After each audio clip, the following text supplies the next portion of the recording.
ತೆರೆಯ ಹಿಂದಿನ ದೊರೆ ಅಂತ ನಾನು ಅವ್ರನ್ನ ಕರಿಬಹುದು ಅಂತ ಅನ್ಸುತ್ತೆ. ಡಾಕ್ಟರ್ ನಿರಂಜನ ಆರಾಧ್ಯ ಬಿಪಿ ಹೋರಾಟಗಾರರು ಜೀವನ ಪರ್ಯಂತ ಹೋರಾಟ ಮಾಡಲೇಬೇಕಾದಂತ ಅನಿವಾರ್ಯತೆ ಬರುತ್ತಾ? ಸಮಾಜವನ್ನು ಕಟ್ಟಬೇಕಾದ್ರೆ ಮೊದಲು ಶಿಕ್ಷಣದಲ್ಲಿ ಸಮಾನತೆಯನ್ನು ತರಬೇಕು. ಶಿಕ್ಷಣ ಕೇವಲ ಸಾಕ್ಷರತೆ ಅಲ್ಲ, ಅದು ಸಾಮಾಜಿಕ ಒಳತಿನ ಸಾಧನ. ಶಿಕ್ಷಣವೂ ಕೂಡ ಒಂದು ಮಾರಾಟದ ವಸ್ತು ಅನ್ನೋ ಭಾವನೆ ಇಡೀ ಶಿಕ್ಷಣ ವ್ಯವಸ್ಥೆ ಅಸಮಾನತೆಯ ತೊಟ್ಟಿಲಾಗೋದು. ರಾಜಕಾರಣವೇ ದೊಡ್ಡ ಸಮಸ್ಯೆ ಅಂತ ಕೇಳ್ತಾರೆ. ಒಂದ್ ರೀತಿನಲ್ಲಿ ಖಾಸಗಿ ಶಾಲೆಯನ್ನ ನಾವು ಅತ್ಯುತ್ತಮ ಶಾಲೆ ಅಂತ ಪರಿಗಣಿಸಲ್ಲ. ದುಡ್ಡು ಕೊಡಿ, ಎಷ್ಟು ಕೊಡ್ತೀರಾ ಅಂತ ಕೇಳುವ ಹಾಗೆ ಮಾಡಿರೋದು ಯಾರು ಸರ್? ಇವತ್ತಿನ ರಾಜಕೀಯ ವ್ಯವಸ್ಥೆ ಜನರನ್ನು ಭ್ರಷ್ಟ ಮಾಡಿದ್ದಾರೆ. ಶಿಕ್ಷಣದ ದೊರೆಗಳು ಸರ್ಕಾರವನ್ನ ನಡೆಸಿದ್ದಾರೆ. ಒಂದೊಂದು ಜಿಲ್ಲೆ ಕೂಡ ಒಬ್ಬೊಬ್ಬ ರಾಜಕಾರಣಿಯ ರಿಪಬ್ಲಿಕ್. ಸರ್, ಇದನ್ನ ಯಾವಾಗಾದ್ರೂ ಸಚಿವರ ಹತ್ರ ಮಾತಾಡಿದ್ರಾ? ಖಂಡಿತ ನೇರವಾಗಿ ನಿಮ್ಮಲ್ಲಿ ಯಾವ ಯಾವ ಸಚಿವರು ಖಾಸಗಿ ಶಾಲೆಗಳನ್ನ ನಡೆಸ್ತಾರೆ ಅವರನ್ನ ನೀವು ಕ್ಯಾಬಿನೆಟ್ ಹೊರಗಡೆ ಇರೋದು ಸೂಕ್ತ ಅಂತ ಮಾತು ಹೇಳಿದ್ದಾರೆ.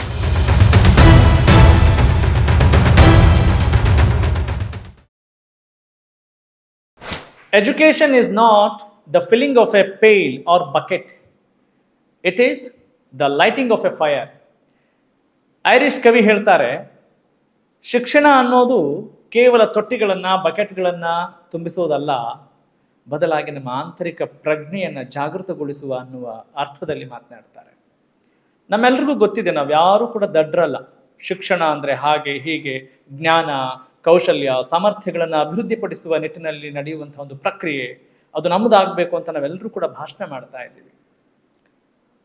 ಹಾಗಾದರೆ ನಾವು ಈ ಭಾಷಣ ಮಾಡ್ತಾ ಬರೀ ಓದೋದು ಬರೆಯೋದು ತಿಳ್ಕೊಂಡ್ರೆ ಮಾತ್ರ ಸಾಕಾ, ಅಥವಾ ಒಂದಿಷ್ಟು ನಮ್ಮ ಜವಾಬ್ದಾರಿಯನ್ನು ಅರಿತು ಅರ್ಥಪೂರ್ಣ ಬದುಕನ್ನು ಸಾಗಿಸ್ತಾ ಇದ್ದೀವಿ ಅಥವಾ ಸಾಗಿಸ್ತಾ ಇಲ್ವಾ ಅನ್ನುವ ಒಂದು ಆತ್ಮಾವಲೋಕನ ಮಾಡಿಕೊಳ್ಳೋದು ಎಷ್ಟರ ಮಟ್ಟಿಗೆ ಬೇಕಾಗಿದೆ ಅನ್ನುವ ಒಂದು ಚಿಂತನೆಗೆ ಹಚ್ಚುವ, ವರೆಗೆ ಹಚ್ಚುವ ಒಂದು ಪ್ರಾಮಾಣಿಕ ಪ್ರಯತ್ನ ನಮ್ಮದು. ನಮಸ್ಕಾರ ಸ್ನೇಹಿತರೆ, ಚಿಂತನ ಪ್ರಭಾ ಅರ್ಪಿಸುವ ವಿಶೇಷ ಕಾರ್ಯಕ್ರಮಕ್ಕೆ ತಮ್ಮೆಲ್ಲರಿಗೂ ಪ್ರೀತಿಯ ಮತ್ತು ಆಧಾರದ ಸ್ವಾಗತ. ನಾನು ನಿಮ್ಮ ರಾಘವ ಸೂರ್ಯ. ಇವತ್ತಿನ ಈ ಕಾರ್ಯಕ್ರಮದಿಂದ ಒಂದಷ್ಟು ಹೊಸ ಜವಾಬ್ದಾರಿಗಳನ್ನು ತೆಗೆದುಕೊಳ್ಳುವ ನಿಟ್ಟಿನಲ್ಲಿ, ನಮ್ಮ ಪ್ರಜ್ಞೆಯನ್ನ ಒಂದಿಷ್ಟು ಎತ್ತರಕ್ಕೆ ಏರಿಸುವ ನಿಟ್ಟಿನಲ್ಲಿ ಸಾಕಾರ ಆಗಬಹುದು ಅನ್ನುವ ಸದುದ್ದೇಶದಿಂದ ಈ ಕಾರ್ಯಕ್ರಮ ಆರಂಭ ಮಾಡ್ತಾ ಇದ್ದೀವಿ. ಈಗಾಗಲೇ ನಿಮಗೆ ಗೊತ್ತಿದೆ ನಮ್ಮ ಜೊತೆಗೆ ಯಾರಿದ್ದಾರೆ ಅಂತ ಹೇಳಿ. ಕನ್ನಡ, ಬಡತನ, ಗ್ರಾಮೀಣ, ಹೀಗೆ 10 ಹಲವು ಆಯಾಮಗಳಲ್ಲಿ ತಮ್ಮದೇ ಆದಂಥ ವಿಶಿಷ್ಟ ಚಿಂತನೆಯನ್ನ ಶಿಕ್ಷಣ ಕ್ಷೇತ್ರದಲ್ಲಿ ನಮ್ಮೆಲ್ಲರಿಗೂ ಕೂಡ ಒಂದು ಚಿಂತನೆಗೆ ಹೆಚ್ಚಿದ್ದಾರೆ ಅಂತ ಹೇಳಿದ್ರೆ ಖಂಡಿತವಾಗ್ಲೂ ತಪ್ಪಾಗ್ಲಿಕ್ಕಿಲ್ಲ. ಅಂತಹ ಒಂದು ದೊಡ್ಡ ಸಾಧನೆಯನ್ನ ಮಾಡಿಕೊಂಡು ತೆರೆಯ ಹಿಂದಿನ ದೊರೆ ಅಂತ ನಾನು ಅವ್ರನ್ನ ಕರಿಬಹುದು ಅಂತ ಅನ್ಸುತ್ತೆ. ಯಾಕಂತ ಹೇಳಿದ್ರೆ ಶಿಕ್ಷಣದಲ್ಲಿ ಕ್ರಾಂತಿ ಆದ್ರೆ, ಶಿಕ್ಷಣದಲ್ಲಿ ಸುಧಾರಣೆ ಆದ್ರೆ ನಮ್ಮ ಜೀವನವೇ, ಈ ಬದುಕೆ ಅರ್ಥಪೂರ್ಣವಾಗುತ್ತೆ ಅನ್ನುವ ಧ್ಯೇಯ ವಾಕ್ಯದೊಂದಿಗೆ ಅವರು ಸಾಕಷ್ಟು ಚಳವಳಿಗಳಲ್ಲಿ ಭಾಗವಹಿಸ್ಕೊಂಡು ಬಂದಿದ್ದಾರೆ. ಮತ್ತು ಖಾಸಗೀಕರಣ, ವ್ಯಾಪಾರೀಕರಣ ಶಿಕ್ಷಣದಲ್ಲಿ ಯಾವ ರೀತಿ ತನ್ನ ಒಂದು ಒತ್ತಡವನ್ನು ಉಂಟು ಮಾಡ್ತಾ ಇದೆ ಅನ್ನೋದಕ್ಕೆ ಬಹಳ ನಿಷ್ಠುರವಾಗಿ, ನೇರವಾಗಿ ಮಾತನಾಡ್ಕೊಂಡು ಬಂದಿದ್ದಾರೆ. ಅಂತಹ ವ್ಯಕ್ತಿತ್ವದಿಂದ ಬಹಳಷ್ಟು ಕಲಿಯೋಣ ಮತ್ತು ಇನ್ನಷ್ಟು ಜವಾಬ್ದಾರಿಯನ್ನು ನಮ್ಮದಾಗಿಸಿಕೊಳ್ಳೋಣ ಅಂತ ಹೇಳ್ತಾ ನಾನು ಬರ್ಮಾಡ್ಕೊಳ್ತಾ ಇದ್ದೀನಿ. ಖ್ಯಾತ ಅಭಿವೃದ್ಧಿ ಶಿಕ್ಷಣ ತಜ್ಞರು, ರಾಜ್ಯ ಶಿಕ್ಷಣ ನೀತಿ ಆಯೋಗದಲ್ಲಿ ಸದಸ್ಯರಾಗಿದ್ದಾರೆ ಮತ್ತು ಕನ್ನಡ ಅಭಿವೃದ್ಧಿ ಪ್ರಾಧಿಕಾರದ ಸದಸ್ಯರಾಗಿ ಸೇವೆ ಸಲ್ಲಿಸ್ತಾ ಇದ್ದಾರೆ. ಅಷ್ಟೇ ಅಲ್ಲ, ಸಂದರ್ಶಕ ಪ್ರಾಧ್ಯಾಪಕರಾಗಿ ನವದೆಹಲಿಯಲ್ಲೂ ಕೂಡ ಸಾಮಾಜಿಕ ಅಭಿವೃದ್ಧಿ ಮಂಡಳಿಯಲ್ಲೂ ಕೂಡ ಅವರು ಸೇವೆ ಸಲ್ಲಿಸ್ಕೊಂಡು ಬರ್ತಾ ಇದ್ದಾರೆ. ಹೀಗೆ ಇಂತಹ ಸಂಪನ್ಮೂಲ ವ್ಯಕ್ತಿಯನ್ನ ಬರ್ಮಾಡ್ಕೊಳ್ಳೋದೇ ಒಂದು ಹೆಮ್ಮೆ ಅಂತ ಹೇಳ್ತಾ ಆಧಾರದಿಂದ ಅವರನ್ನ ಬರ್ಮಾಡ್ಕೊಳ್ತಾ ಇದ್ದೀನಿ. ಶ್ರೀಯುತ ಡಾಕ್ಟರ್ ನಿರಂಜನ ಆರಾಧ್ಯ ಬಿಪಿ ಸರ್, ನಮಸ್ಕಾರ. ನಮಸ್ಕಾರ ಸರ್. ನಮಸ್ಕಾರ. ನಿಮ್ಮ ಎಲ್ಲ ಈ ಉದಾರವಾದಂಥ ಮಾತುಗಳಿಗೆ ಅತ್ಯಂತ ಪ್ರೀತಿಪೂರ್ವಕ ವಂದನೆಗಳನ್ನ ಮೊದಲು ಹೇಳ್ತೇನೆ. ಉದಾರ ಏನಿಲ್ಲ ಸರ್, ಇರೋದನ್ನು ಹೇಳ್ತಾ ಇದ್ದೀವಿ. ಯಾಕಂತ ಹೇಳಿದ್ರೆ ನೀವು ಯಾವತ್ತೂ ಎಲ್ಲೂ ಕಾಣಿಸ್ಕೊಂಡಂಥವ್ರಲ್ಲ, ಎಲ್ಲೂ ಪ್ರಚಾರದ ಗೀಳಿಲ್ಲ. ಹಾಗಾಗಿ ಅಂಥವ್ರು ಬಹಳ ಆಕರ್ಷಣೆ ಆಗ್ತಾರೆ ನನಗೆ. ಹಾಗಾಗಿ ನಿಮ್ಮನ್ನ ಇವತ್ತು ಭೇಟಿಯಾಗೋ ಒಂದು ಸಂದರ್ಭ. ಧನ್ಯವಾದ. ಹೇಗಿದ್ದೀರಿ ಸರ್? ಚೆನ್ನಾಗಿದ್ದೇನೆ. ಸ್ವಲ್ಪ ಮಧ್ಯದಲ್ಲಿ ಆರೋಗ್ಯದ ಸಮಸ್ಯೆಗಳಿತ್ತು, ಈಗ ಸಾಕಷ್ಟು ಚೇತರಿಸ್ಕೊಂಡಿದ್ದೇನೆ. ಡಾಕ್ಟರ್ ನಿರಂಜನ ಆರಾಧ್ಯ ಅಂತ ಹೇಳಿದ ತಕ್ಷಣ ಒಬ್ಬೊಬ್ರಿಗೆ ಒಂದೊಂದು ಗೊತ್ತು. ಅಂದ್ರೆ ಅಂಧರ ಊರಿನಲ್ಲಿ ಆನೆಯನ್ನು ಮುಟ್ಟಿದ ಹಾಗೆ, ಬಾಲವನ್ನು ಮುಟ್ಟಿದ್ರೆ ಅದೊಂದು ರೀತಿ ಎಕ್ಸ್ಪ್ಲನೇಷನ್ ಕೊಡ್ತಾರೆ, ಕಿವಿ ಮುಟ್ಟಿದ್ರೆ ಒಂದ್ ರೀತಿ ಕೊಡ್ತಾರೆ. ನಿರಂಜನ ಆರಾಧ್ಯ ಅಂತ ಹೇಳಿದ್ರೆ ನೀವು ನಿಮ್ಮನ್ನ ಹೇಗೆ ನೋಡ್ಕೊಳ್ತಾ ಇದ್ದೀರಿ, ನೀವು ವ್ಯಾಖ್ಯಾನಿಸ್ತೀರಿ? ಮಾನವೀಯತೆಯ ಪರವಾಗಿ, ಸಾಮಾಜಿಕ ನ್ಯಾಯಕ್ಕಾಗಿ, ಸಂವಿಧಾನದ ಆಶಯಗಳ ಸಾಕಾರಕ್ಕಾಗಿ ಕೆಲಸ ಮಾಡ್ತಕ್ಕಂಥ ಅತ್ಯಂತ ಒಬ್ಬ ಸಾಮಾನ್ಯ ವ್ಯಕ್ತಿ. ಸಾಮಾನ್ಯ ವ್ಯಕ್ತಿ ಸಮಾನ ಶಿಕ್ಷಣ, ಸಮಾನ ಶಾಲೆಯ ಹರಿಕಾರರಾಗಿ ನೀವು ಧುಮುಕಿ ಕಾಣಿಸ್ಕೊಳ್ತಾ ಇದ್ದೀರಿ. ಹೇಗೆ ಸಾಧ್ಯ ಆಯ್ತು ಈ ಚಳವಳಿ ಅನ್ನೋದು? ಹೇಗೆ ಅಲ್ಲ, ನನ್ನ ಅನಿಸಿಕೆ ಪ್ರಕಾರ ಆಹಾ. ಯಾವುದೇ ಅಭಿವೃದ್ಧಿ, ಅದು ಸಾಮಾಜಿಕ, ಆರ್ಥಿಕ, ರಾಜಕೀಯ, ಸಾಂಸ್ಕೃತಿಕ ಯಾವುದೇ ಅಭಿವೃದ್ಧಿ ಅಥವಾ ಮಾನವ ಅಭಿವೃದ್ಧಿ, ಅದು ಬಲಿಷ್ಠವಾದ ಶಿಕ್ಷಣದಿಂದ ಮಾತ್ರ ಸಾಧ್ಯ. ಒಂದು ಶಿಕ್ಷಣ ವ್ಯವಸ್ಥೆಯನ್ನ ನೀವು ಉತ್ತಮವಾದಂತ ರೀತಿಯಲ್ಲಿ ಕಟ್ಕೊಳ್ದೇ ಇದ್ರೆ, ಆ ಮೌಲ್ಯಗಳನ್ನ ನೀವು ಅಂತರ್ಗತ ಮಾಡ್ಕೊಳ್ದೇ ಇದ್ರೆ, ಖಂಡಿತ ನೀವು ಒಂದು ಉತ್ತಮವಾದಂತ ಸಮ ಸಮಾಜವನ್ನ ಕಟ್ಟಲಿಕ್ಕೆ ಸಾಧ್ಯ ಇಲ್ಲ. ಸಮ ಸಮಾಜವನ್ನ ಕಟ್ಟಬೇಕಾದ್ರೆ ಮೊದಲು ಶಿಕ್ಷಣದಲ್ಲಿ ಸಮಾನತೆಯನ್ನು ತರಬೇಕು. ಶಿಕ್ಷಣದಲ್ಲಿ ಸಮಾನತೆ ಇಲ್ಲದೆ ಇದ್ರೆ ನೀವು ಸಮ ಸಮಾಜವನ್ನ ಕಟ್ಕೊಳ್ಲಿಕ್ಕೆ ಸಾಧ್ಯ. ಏನ್ ಹೇಳ್ಕೊಡ್ತೇವೆ ಮಕ್ಕಳಿಗೆ? ಸಮಾನತೆ ಅಂತ ಹೇಳಿದ್ರೆ ಅಲ್ಲಿ ನೀವು ಸಮಾನ ಅವಕಾಶಗಳನ್ನ, ಸಮಾನ ಗುಣಮಟ್ಟದ ಶಿಕ್ಷಣವನ್ನ ಕೊಡದೇ ಇದ್ರೆ ಯಾವ ರೀತಿಯ ಸಮಾನತೆಯ ಪರಿಕಲ್ಪನೆಯನ್ನು ಮಕ್ಕಳು ಕೊಡ್ತೀರಿ ನೀವು? ಆ ಮಕ್ಕಳಿಗೆ ಆ ಪರಿಕಲ್ಪನೆ ಬರದೇ ಇದ್ರೆ ಒಂದು ಸಮಾನತೆಯ ಸಮಾಜವನ್ನ ಕಟ್ಕೊಳ್ಲಿಕ್ಕೆ ಸಾಧ್ಯನೇ ಇಲ್ಲ. ಹಾಗಾಗಿ ಸಮಾನ ಶಾಲೆ ಅಂತಕ್ಕಂಥದ್ದು ಈ ದೇಶದಲ್ಲಿ ಇನ್ನೂ ಕನಸು. ಈಗ ಏನು ಶಿಕ್ಷಣ ಆಯೋಗ 64-66ರಲ್ಲಿ ಹೇಳಿದಂತ ಬಹಳ ಮುಖ್ಯವಾದಂತ ಒಂದು ಶಿಫಾರಸು, ನಾವು ಸಮಾನ ಶಾಲೆಯತ್ತ ಮುಖ ಹಾಕ್ಬೇಕು ಅನ್ನೋದು ಬಹಳ ದೊಡ್ಡ ಶಿಫಾರಸು. ಆದ್ರೆ ಇನ್ನೂ ಮುಖ ಆಗ್ತಾನೆ ಇದ್ದೇವೆ ಆ ಕಡೆ. ರೈಟ್ ಟು ಎಜುಕೇಶನ್ ನ್ಯಾಷನಲ್ ಕನ್ವೀನಿಯರ್ ಆಗಿ ಕೂಡ ನೀವು ಕೆಲಸ ಮಾಡ್ತಾ ಇದ್ದೀರಿ. ಆದ್ರೆ ಈ ಹೋರಾಟ ಅಂತ ಬಂದಾಗ ಹೋರಾಟಗಾರರು ಜೀವನ ಪರ್ಯಂತ ಹೋರಾಟ ಮಾಡ್ಲೇಬೇಕಾದಂತ ಅನಿವಾರ್ಯತೆ ಬರುತ್ತಾ? ಅಲ್ಲ, ಇದು ಏನಂತ ಹೇಳಿದ್ರೆ, ಒಂದು ನೀವು ಏನಾದ್ರೂ ಒಂದು ಒಳ್ಳೇದನ್ನ ಮಾಡ್ಬೇಕು ಅಂದ್ರೆ ನೀವೊಂದಷ್ಟು ಕಳ್ಕೊಳ್ಳೇಬೇಕು. ಎಲ್ಲವನ್ನ ಇಟ್ಕೊಳ್ತೀನಿ ಅಂದ್ರೆ ನೀವೇನು ಮಾಡ್ಲಿಕ್ಕಾಗಲ್ಲ. ನಿರಂಜನ ಆರಾಧ್ಯ ಅವ್ರು ಏನೆಲ್ಲ ಕಳ್ಕೊಂಡಿದ್ದಾರೆ? ಒಂದು ಸಾಮಾನ್ಯವಾಗಿ ನನ್ನ ಮನೆಯಲ್ಲಿ ಅವಾಗವಾಗೆ ಕೇಳಿ ಬರ್ತಕ್ಕಂಥದ್ದು, ನಮ್ಮ ಮನೆಗೆ ಏನು ಸಮಯವನ್ನ ಕೊಡ್ಬೇಕಾಯ್ತು, ಮಕ್ಕಳ ಜೊತೆ ಏನ್ ಸಮಯವನ್ನ ಕೊಡ್ಬೇಕಾಯ್ತು, ಅಥವಾ ಕನಿಷ್ಠ ನಮ್ಮ ಬದುಕಿಗೆ ಒಂದಿಷ್ಟು ಏನನ್ನ ಮಾಡ್ಕೋಬೇಕಾಗಿತ್ತು, ಅವೆಲ್ಲವನ್ನ ಕಳ್ಕೊಂಡಿದ್ದೇವೆ. ಆದ್ರೆ ನನ್ಗೆಲ್ಲೂ ಕೂಡ ಅದ್ರ ಬಗ್ಗೆ ಒಂದು ರೀತಿ ಏನೋ ಕಳ್ಕೊಂಡಿದ್ದೀನಿ ಅನ್ನೋ ಭಾವನೆನೇ ಇಲ್ಲ. ಯಾಕೆಂದ್ರೆ ಈ ಸಮಾಜಕ್ಕೆ ನಾವೇನನ್ನ ಕೊಡ್ಬೇಕಲ್ಲ. ಈ ಸಮಾಜ ನನಗೆ ಶಿಕ್ಷಣ ಕೊಟ್ಟಿದೆ, ಈ ಸಮಾಜ ಬಹಳ ದೊಡ್ಡ ಒಂದು ರೀತಿಯ ಬದುಕನ್ನ ಕಟ್ಕೊಟ್ಟಿದೆ. ಈ ಸಮಾಜಕ್ಕೆ ಏನನ್ನ ಕೊಡ್ಬೇಕು ಅಂತ ಹೇಳಿದ್ರೆ ನೀವು ಖಂಡಿತ ಏನಾದ್ರೂ ಒಂದಿಷ್ಟು ಕನಿಷ್ಠ, ನಾನು ಗಾಂಧೀಜಿ ಮಾಡಿದಂತ ತ್ಯಾಗ ಆಗ್ಲಿ ಆ ತರದ ಬಗ್ಗೆ ಮಾತನಾಡ್ತಿಲ್ಲ, ಆದ್ರೆ ಒಬ್ಬ ವ್ಯಕ್ತಿಯಾಗಿ ಒಂದು ಸಣ್ಣದನ್ನ ಈ ಸಮಾಜಕ್ಕೆ ಅಥವಾ ಈ ಒಂದು ಏನೋ ದೇಶದ ಇದಕ್ಕೆ ಕೊಡೋ ಒಂದು ಭಾವನೆ ನಮ್ಗಿಲ್ದೇ ಇದ್ರೆ ಖಂಡಿತ ನಾವು ಮನುಷ್ಯರಾಗಿ ಉಳಿಲಿಕ್ಕೆ ಸಾಧ್ಯ ಇಲ್ಲ ಅನ್ನೋದು ನನ್ನ ಭಾವನೆ. ನೀವು ಕೂಡ ಒಂದು ಕುಗ್ರಾಮದಲ್ಲಿ ಹುಟ್ಟಿ ಬಂದಂತವ್ರು, ಶಿಕ್ಷಣದ ಒಂದು ಕುಟುಂಬದಲ್ಲೇ ಬಂದಂತವ್ರು, ತಂದೆಯವರು ಕೂಡ ಶಿಕ್ಷಕರಾಗಿದ್ರು. ರಾಮನಗರ ಜಿಲ್ಲೆ ಮಾಗಡಿ ತಾಲೂಕಿನ ವೀರದೊಡ್ಡ ವೀರೇಗೌಡನ ದೊಡ್ಡಿಯಲ್ಲಿ. ಮೊದಲದು ಬೆಂಗಳೂರು ಗ್ರಾಮಾಂತರ ಜಿಲ್ಲೆ, ಈಗ ರಾಮನಗರ, ಈಗ ಅದು ದಕ್ಷಿಣ ಕೂಡ ಆಗ್ತಾ ಇದೆ, ಬೆಂಗಳೂರು ದಕ್ಷಿಣ ಅಲ್ವಾ? ಓಕೆ, ಅಂದ್ರೆ ಎಲ್ರಿಗೂ ಅದೇ ತರದ ಯೋಚನೆಗಳು ಬರಲ್ಲ ಅಲ್ಲ. ಅದು ನಾವು ಯಾವ ರೀತಿ ಸಮಾಜವನ್ನ ಅರ್ಥ ಮಾಡ್ಕೊಳ್ತೇವೆ, ಯಾವ ರೀತಿ ಅರ್ಥೈಸ್ತೇವೆ, ಅದರ ಮೇಲೆ ನಮ್ಮ ಚಿಂತನೆಗಳು ರೂಪುಗೊಳ್ಳುತ್ತೆ. ನೀವು ಒಂದು ಸಂಪ್ರದಾಯಸ್ಥ ಕುಟುಂಬದಿಂದ ಬಂದಂಥವ್ರು, ಆದ್ರೆ ನೀವು ಎಲ್ಲ ವರ್ಗದವರು ಸಮಾನವಾಗಿ ನೋಡ್ಬೇಕು ಅಂತ ಬಂದಂತಕ್ಕೆ ಏನಾದ್ರೂ ಕಾರಣ ಇದೆಯಾ? ಏನಾದ್ರೂ ಇನ್ಸಿಡೆಂಟ್ ಇದೆಯಾ? ಆ ಮೊಮೆಂಟ್ ಏನಾದ್ರೂ ಇದ್ರೆ ಜ್ಞಾಪಿಸ್ಕೊಳ್ಬಹುದು? ಅಲ್ಲ, ಶಿಕ್ಷಣದ ಒಂದು ವಿಶೇಷತೆನೇ ಅದು. ಶಿಕ್ಷಣದ ವಿಶೇಷತೆ ಏನಂತ ಹೇಳಿದ್ರೆ ಅದು ನಿಮಗೆ ಒಂದು ಹೊಸ ಚಿಂತನೆಗೆ ಹಚ್ಚುತ್ತೆ. ನೀವು ಒಂದು ಕುಟುಂಬದಲ್ಲಿದ್ದಾಗ ನಿಮಗೆ ಸಮಾಜದ ಬಗ್ಗೆ ಆಗ್ಲಿ, ಸಮಾಜದಲ್ಲಿ ನಡೀತಿರ್ತಕ್ಕಂಥ ವಿದ್ಯಮಾನಗಳ ಬಗ್ಗೆ ಅಷ್ಟೊಂದು ಪರಿಚಯ ಇರಲ್ಲ. ಆದ್ರೆ ಶಿಕ್ಷಣವನ್ನ ಪಡೀತಾ ನೀವು ನಿಮ್ಮ ಸುತ್ತಲಿನ ಸಾಮಾಜಿಕ ಪರಿಸರವನ್ನ, ಸಾಮಾಜಿಕ ಆಗುಹೋಗುಗಳನ್ನ ಅರ್ಥೈಸ್ತಕ್ಕಂಥ ಶಕ್ತಿ ಬರುತ್ತಲ್ಲ, ಆ ಶಕ್ತಿ ನಿಮ್ಮನ್ನ ಬೇರೆ ವ್ಯಕ್ತಿಯನ್ನಾಗಿ ಪರಿವರ್ತಿಸುತ್ತೆ. ಶಿಕ್ಷಣದ ಮೂಲ ಗುಣನೇ ಅದು. ಯಾವ ವ್ಯಕ್ತಿ ಶಿಕ್ಷಣವನ್ನ ಪಡ್ಕೊಂಡ ನಂತರ ಒಂದು ರೀತಿಯ ಪರಿವರ್ತನೆಯ ದಾರಿಯಲ್ಲಿ ಹೋಗೋದಿದೆಯಲ್ಲ, ಅದು ಶಿಕ್ಷಣದ ಬಹಳ ದೊಡ್ಡ ಒಂದು ಸುಪ್ತವಾದಂತ ಶಕ್ತಿ. ಅದಕ್ಕೆ ನಾವು ಶಿಕ್ಷಣವನ್ನ ಒಂದು ಬಹಳ ದೊಡ್ಡ ಸಾಮಾಜಿಕ ಪರಿವರ್ತನೆಯ ಸಾಧನ, ಸಾಮಾಜಿಕ ಒಳಿತಿನ ಸಾಧನ ಅಂತ ಯಾಕೆ ಕರಿತೇವೆ ಅಂದ್ರೆ ಆ ತರದ ಒಂದು ಶಕ್ತಿ ಶಿಕ್ಷಣಕ್ಕಿದೆ. ಬಹುಶಃ ನಮ್ಮ ಏನು ವಿದ್ಯಾರ್ಥಿ ನಂತರ ನಾನೇನು ಬೆಂಗಳೂರಿಗೆ ನನ್ನ ಪದವಿ ಕಲೀಲಿಕ್ಕೆ ಬಂದೆ.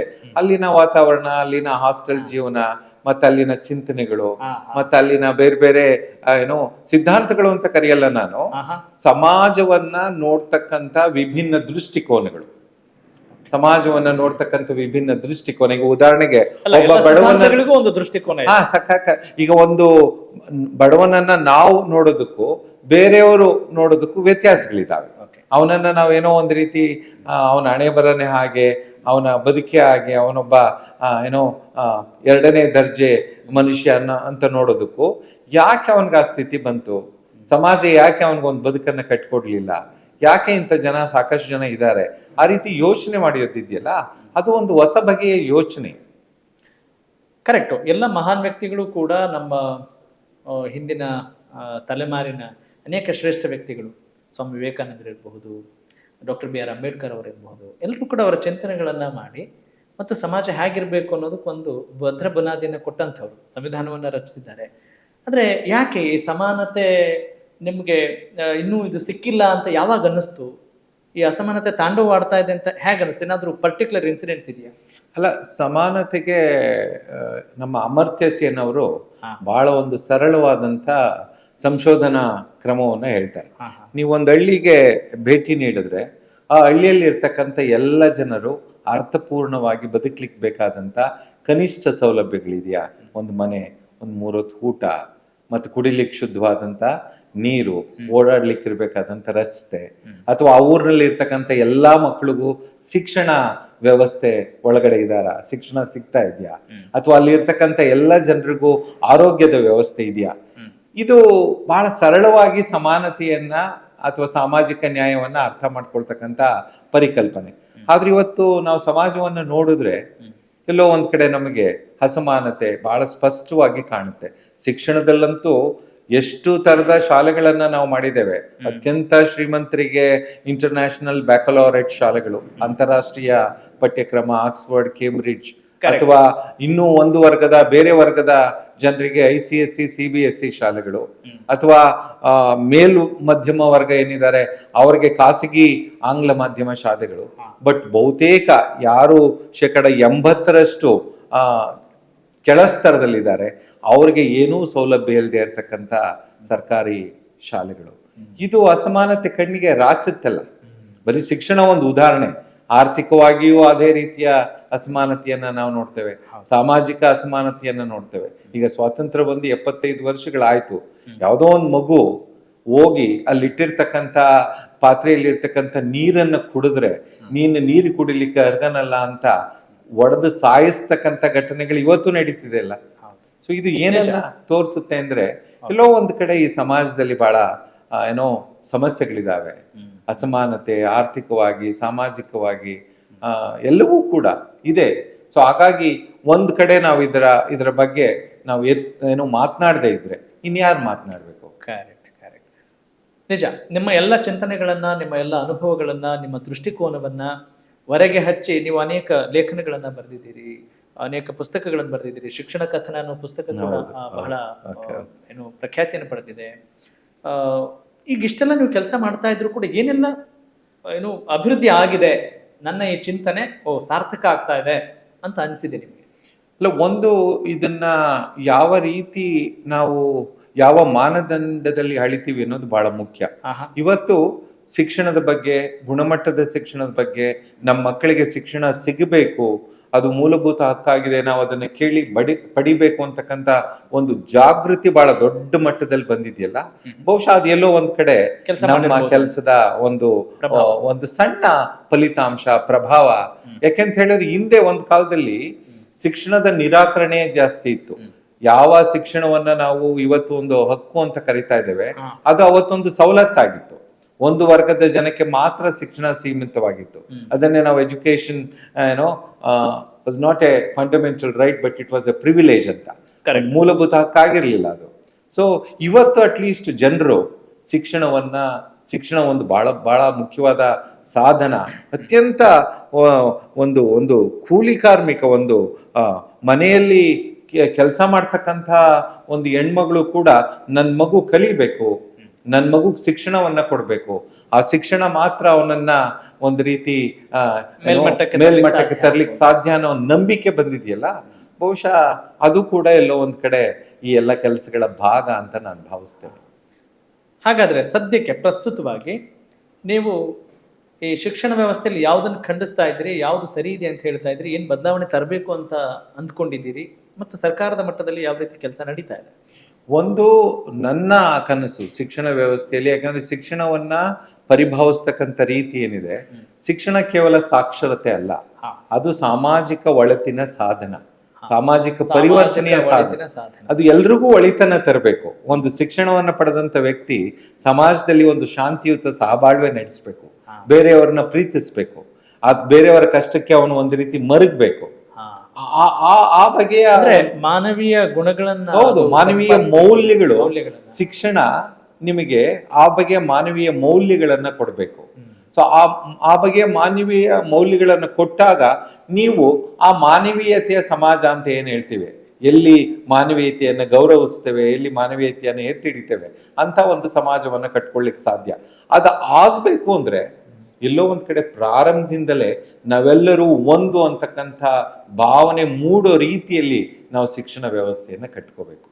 ಅದಕ್ಕೂ ಒಂದು ಶಿಕ್ಷಣ ಬೇಕಲ್ಲ? ಹೌದು, ಕರೆಕ್ಟ್. ಅದು ಯಾಕಂತ ಹೇಳಿದ್ರೆ ಶಿಕ್ಷಣ ವ್ಯವಸ್ಥೆಯಲ್ಲಿ ನಾವು ಒಂದಾಗಿರ್ಬೇಕು, ಶಿಕ್ಷಣವನ್ನು ಉನ್ನತೀಕರಣಗೊಳಿಸಬೇಕು ಅನ್ನೋದಕ್ಕೂ ಒಂದು ಶಿಕ್ಷಣ ಬೇಕಲ್ಲ. ಅದು ಆ ಶಿಕ್ಷಣ ಸಿಗ್ತಾ ಇದೆಯಾ? ಅಲ್ಲ, ಒಂದ್ ರೀತಿನಲ್ಲಿ ನೀವು ನಾನು 80ರ ದಶಕದವರೆಗೆ ಈಗ ನಾವು ಓದಂತ ಸಂದರ್ಭಗಳಲ್ಲಿ ಈ ಶಾಲೆಗಳು ಒಂದು ರೀತಿನಲ್ಲಿ ಸಮಾನ ಶಾಲೆಗಳಾಗಿದ್ವು. ಈಗ ನೋಡಿ, ನಮ್ಮ ಊರಿನಲ್ಲಿ ಅಲ್ಲಿನ ಎಲ್ಲಾ ಮಕ್ಕಳು ನಮ್ಮ ಶಾಲೆಗೆನೆ ಬರ್ತಿದ್ರು. ಆ ಊರಿನ ಪಟೇಲ ಇರ್ಬೋದು, ಶಾನ್ಭೋಗ ಇರ್ಬೋದು, ಅಥವಾ ಅಲ್ಲಿನ ಬಹಳ ಶ್ರೀಮಂತನೇ ಇರ್ಬೋದು, ಅಥವಾ ಅತ್ಯಂತ ಕಡು ಬಡವ, ಅವರೆಲ್ಲರೂ ಒಂದೇ ಶಾಲೆಗೆ ಬರ್ತಿದ್ರು. ಬೈ ಡಿಫಾಲ್ಟ್ ಅದು ಒಂದು ಸಮಾನ ಶಾಲೆ ಆಗಿತ್ತು. ಆದ್ರೆ ಯಾವಾಗ ನಮ್ಮ ವ್ಯವಸ್ಥೆ ಶಿಕ್ಷಣಕ್ಕಿಂತ ಹೆಚ್ಚು ಹಣಕ್ಕೆ ಪ್ರಾಮುಖ್ಯತೆಯನ್ನ ಕೊಡ್ತು ಮತ್ತು ಶಿಕ್ಷಣವೂ ಕೂಡ ಒಂದು ಮಾರಾಟದ ವಸ್ತು ಅನ್ನೋ ಭಾವನೆ ಗಟ್ಟಿಯಾಗಿ ಅದೊಂದು ಮಾರಾಟದ ಸರಕಾಯ್ತು, ಆಗ ಇಡೀ ಶಿಕ್ಷಣ ವ್ಯವಸ್ಥೆ ಒಂದು ರೀತಿಯ ಅಸಮಾನತೆಯ ತೊಟ್ಟಿಲಾಗೋಯ್ತು.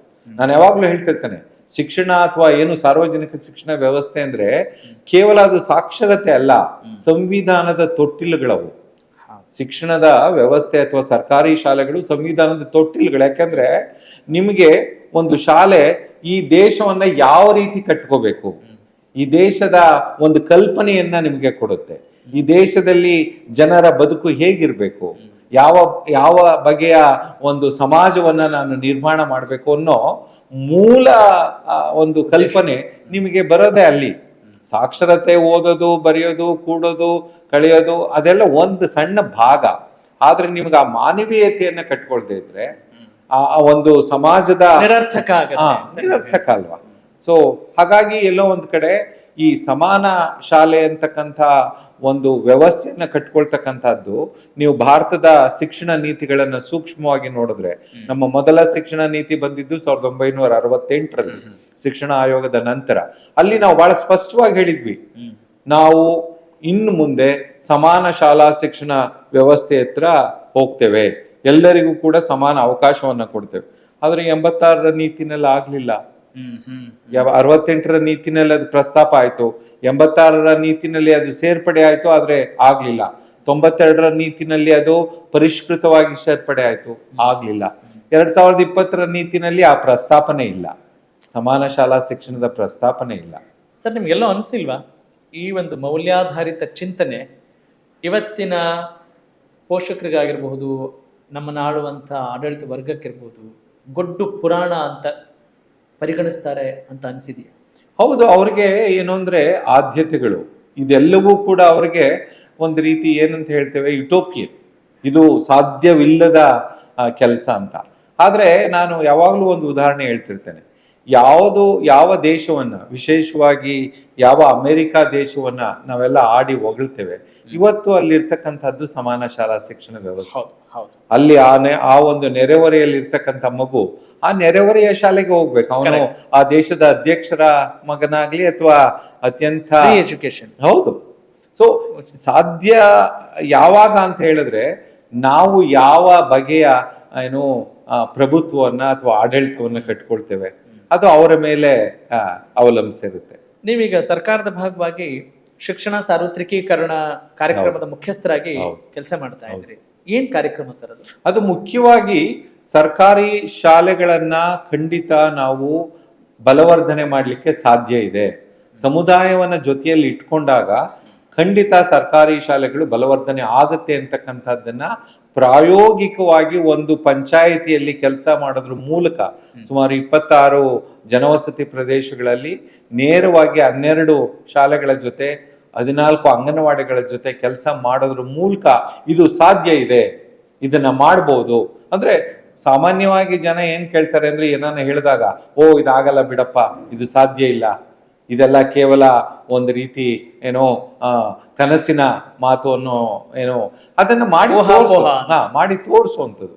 ಅಲ್ಲಿ ನಾವು ಕಲ್ತಂತ ಅನೇಕ ಮುಖ್ಯವಾದಂತ ಅಂಶಗಳು ಏನಂತ ಹೇಳಿದ್ರೆ, ನೀವು ನಿಜವಾಗ್ಲೂ ಕೂಡ ಈಗ ನೋಡಿ, ಭಾರತದಲ್ಲಿ ಯಾವ ಶಾಲೆಯನ್ನ ನಾವು ಅತ್ಯುತ್ತಮ ಶಾಲೆ ಅಂತ ಪರಿಗಣಿಸ್ತೇವೆ? ಖಂಡಿತ ಯಾವುದೇ ಖಾಸಗಿ ಶಾಲೆಯನ್ನ ನಾವು ಅತ್ಯುತ್ತಮ ಶಾಲೆ ಅಂತ ಪರಿಗಣಿಸಲ್ಲ. ಯಾಕೆಂತ ಹೇಳಿದ್ರೆ, ನೀವು ಕೇಂದ್ರ ಸರ್ಕಾರ ನೋಡ್ತಕ್ಕಂಥ ಕೇಂದ್ರೀಯ ವಿದ್ಯಾಲಯವನ್ನ ನೋಡಿದ್ರೆ ಇವತ್ತು ಕೂಡ ಭಾರತದಲ್ಲಿ ಅದು ಅತ್ಯುತ್ತಮ ಶಾಲೆ.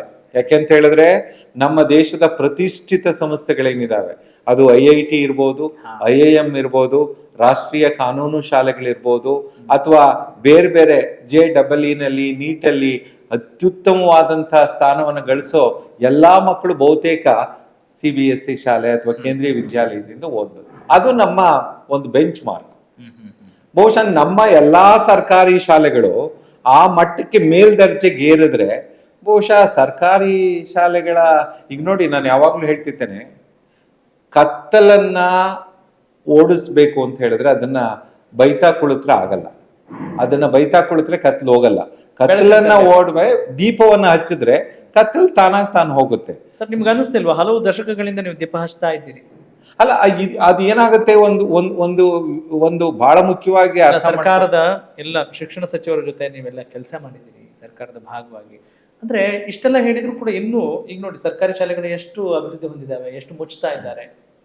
ಇಂಥ ಒಂದು ಸ್ಥಿತಿ ಇರುವಾಗ ನೀವು ಯಾವ ರೀತಿ ಕಾರ್ಯಕ್ರಮಗಳನ್ನು ರೂಪಿಸ್ಕೊಳ್ತಾ ಇದ್ದೀರಿ? ಇಲ್ಲ, ಒಂದು ಬದ್ಧತೆಯ ಪ್ರಶ್ನೆ ಬರುತ್ತೆ. ನಾವು ಒತ್ತಾಯ ಮಾಡ್ತಿರ್ತಕ್ಕಂಥದ್ದು, ಯಾವುದೇ ಸರ್ಕಾರಗಳು ಶಿಕ್ಷಣವನ್ನ ಮೊದಲು ಒಂದು ಸಾಮಾಜಿಕ ಒಳಿತು ಅಂತ ಪರಿಭಾವಿಸ್ಬೇಕು. ಆದ್ರೆ ಇವತ್ತು ಸರ್ಕಾರಗಳಲ್ಲಿ ವಿಶೇಷವಾಗಿ ಜನಪ್ರತಿನಿಧಿಗಳು ಇವತ್ತು ಏನಾಗಿದೆ, ಅವ್ರಿಗೇನೆ ಒಂದು ದೊಡ್ಡ ಹಿತಾಸಕ್ತಿಯ ಪ್ರಶ್ನೆ ಇದೆ.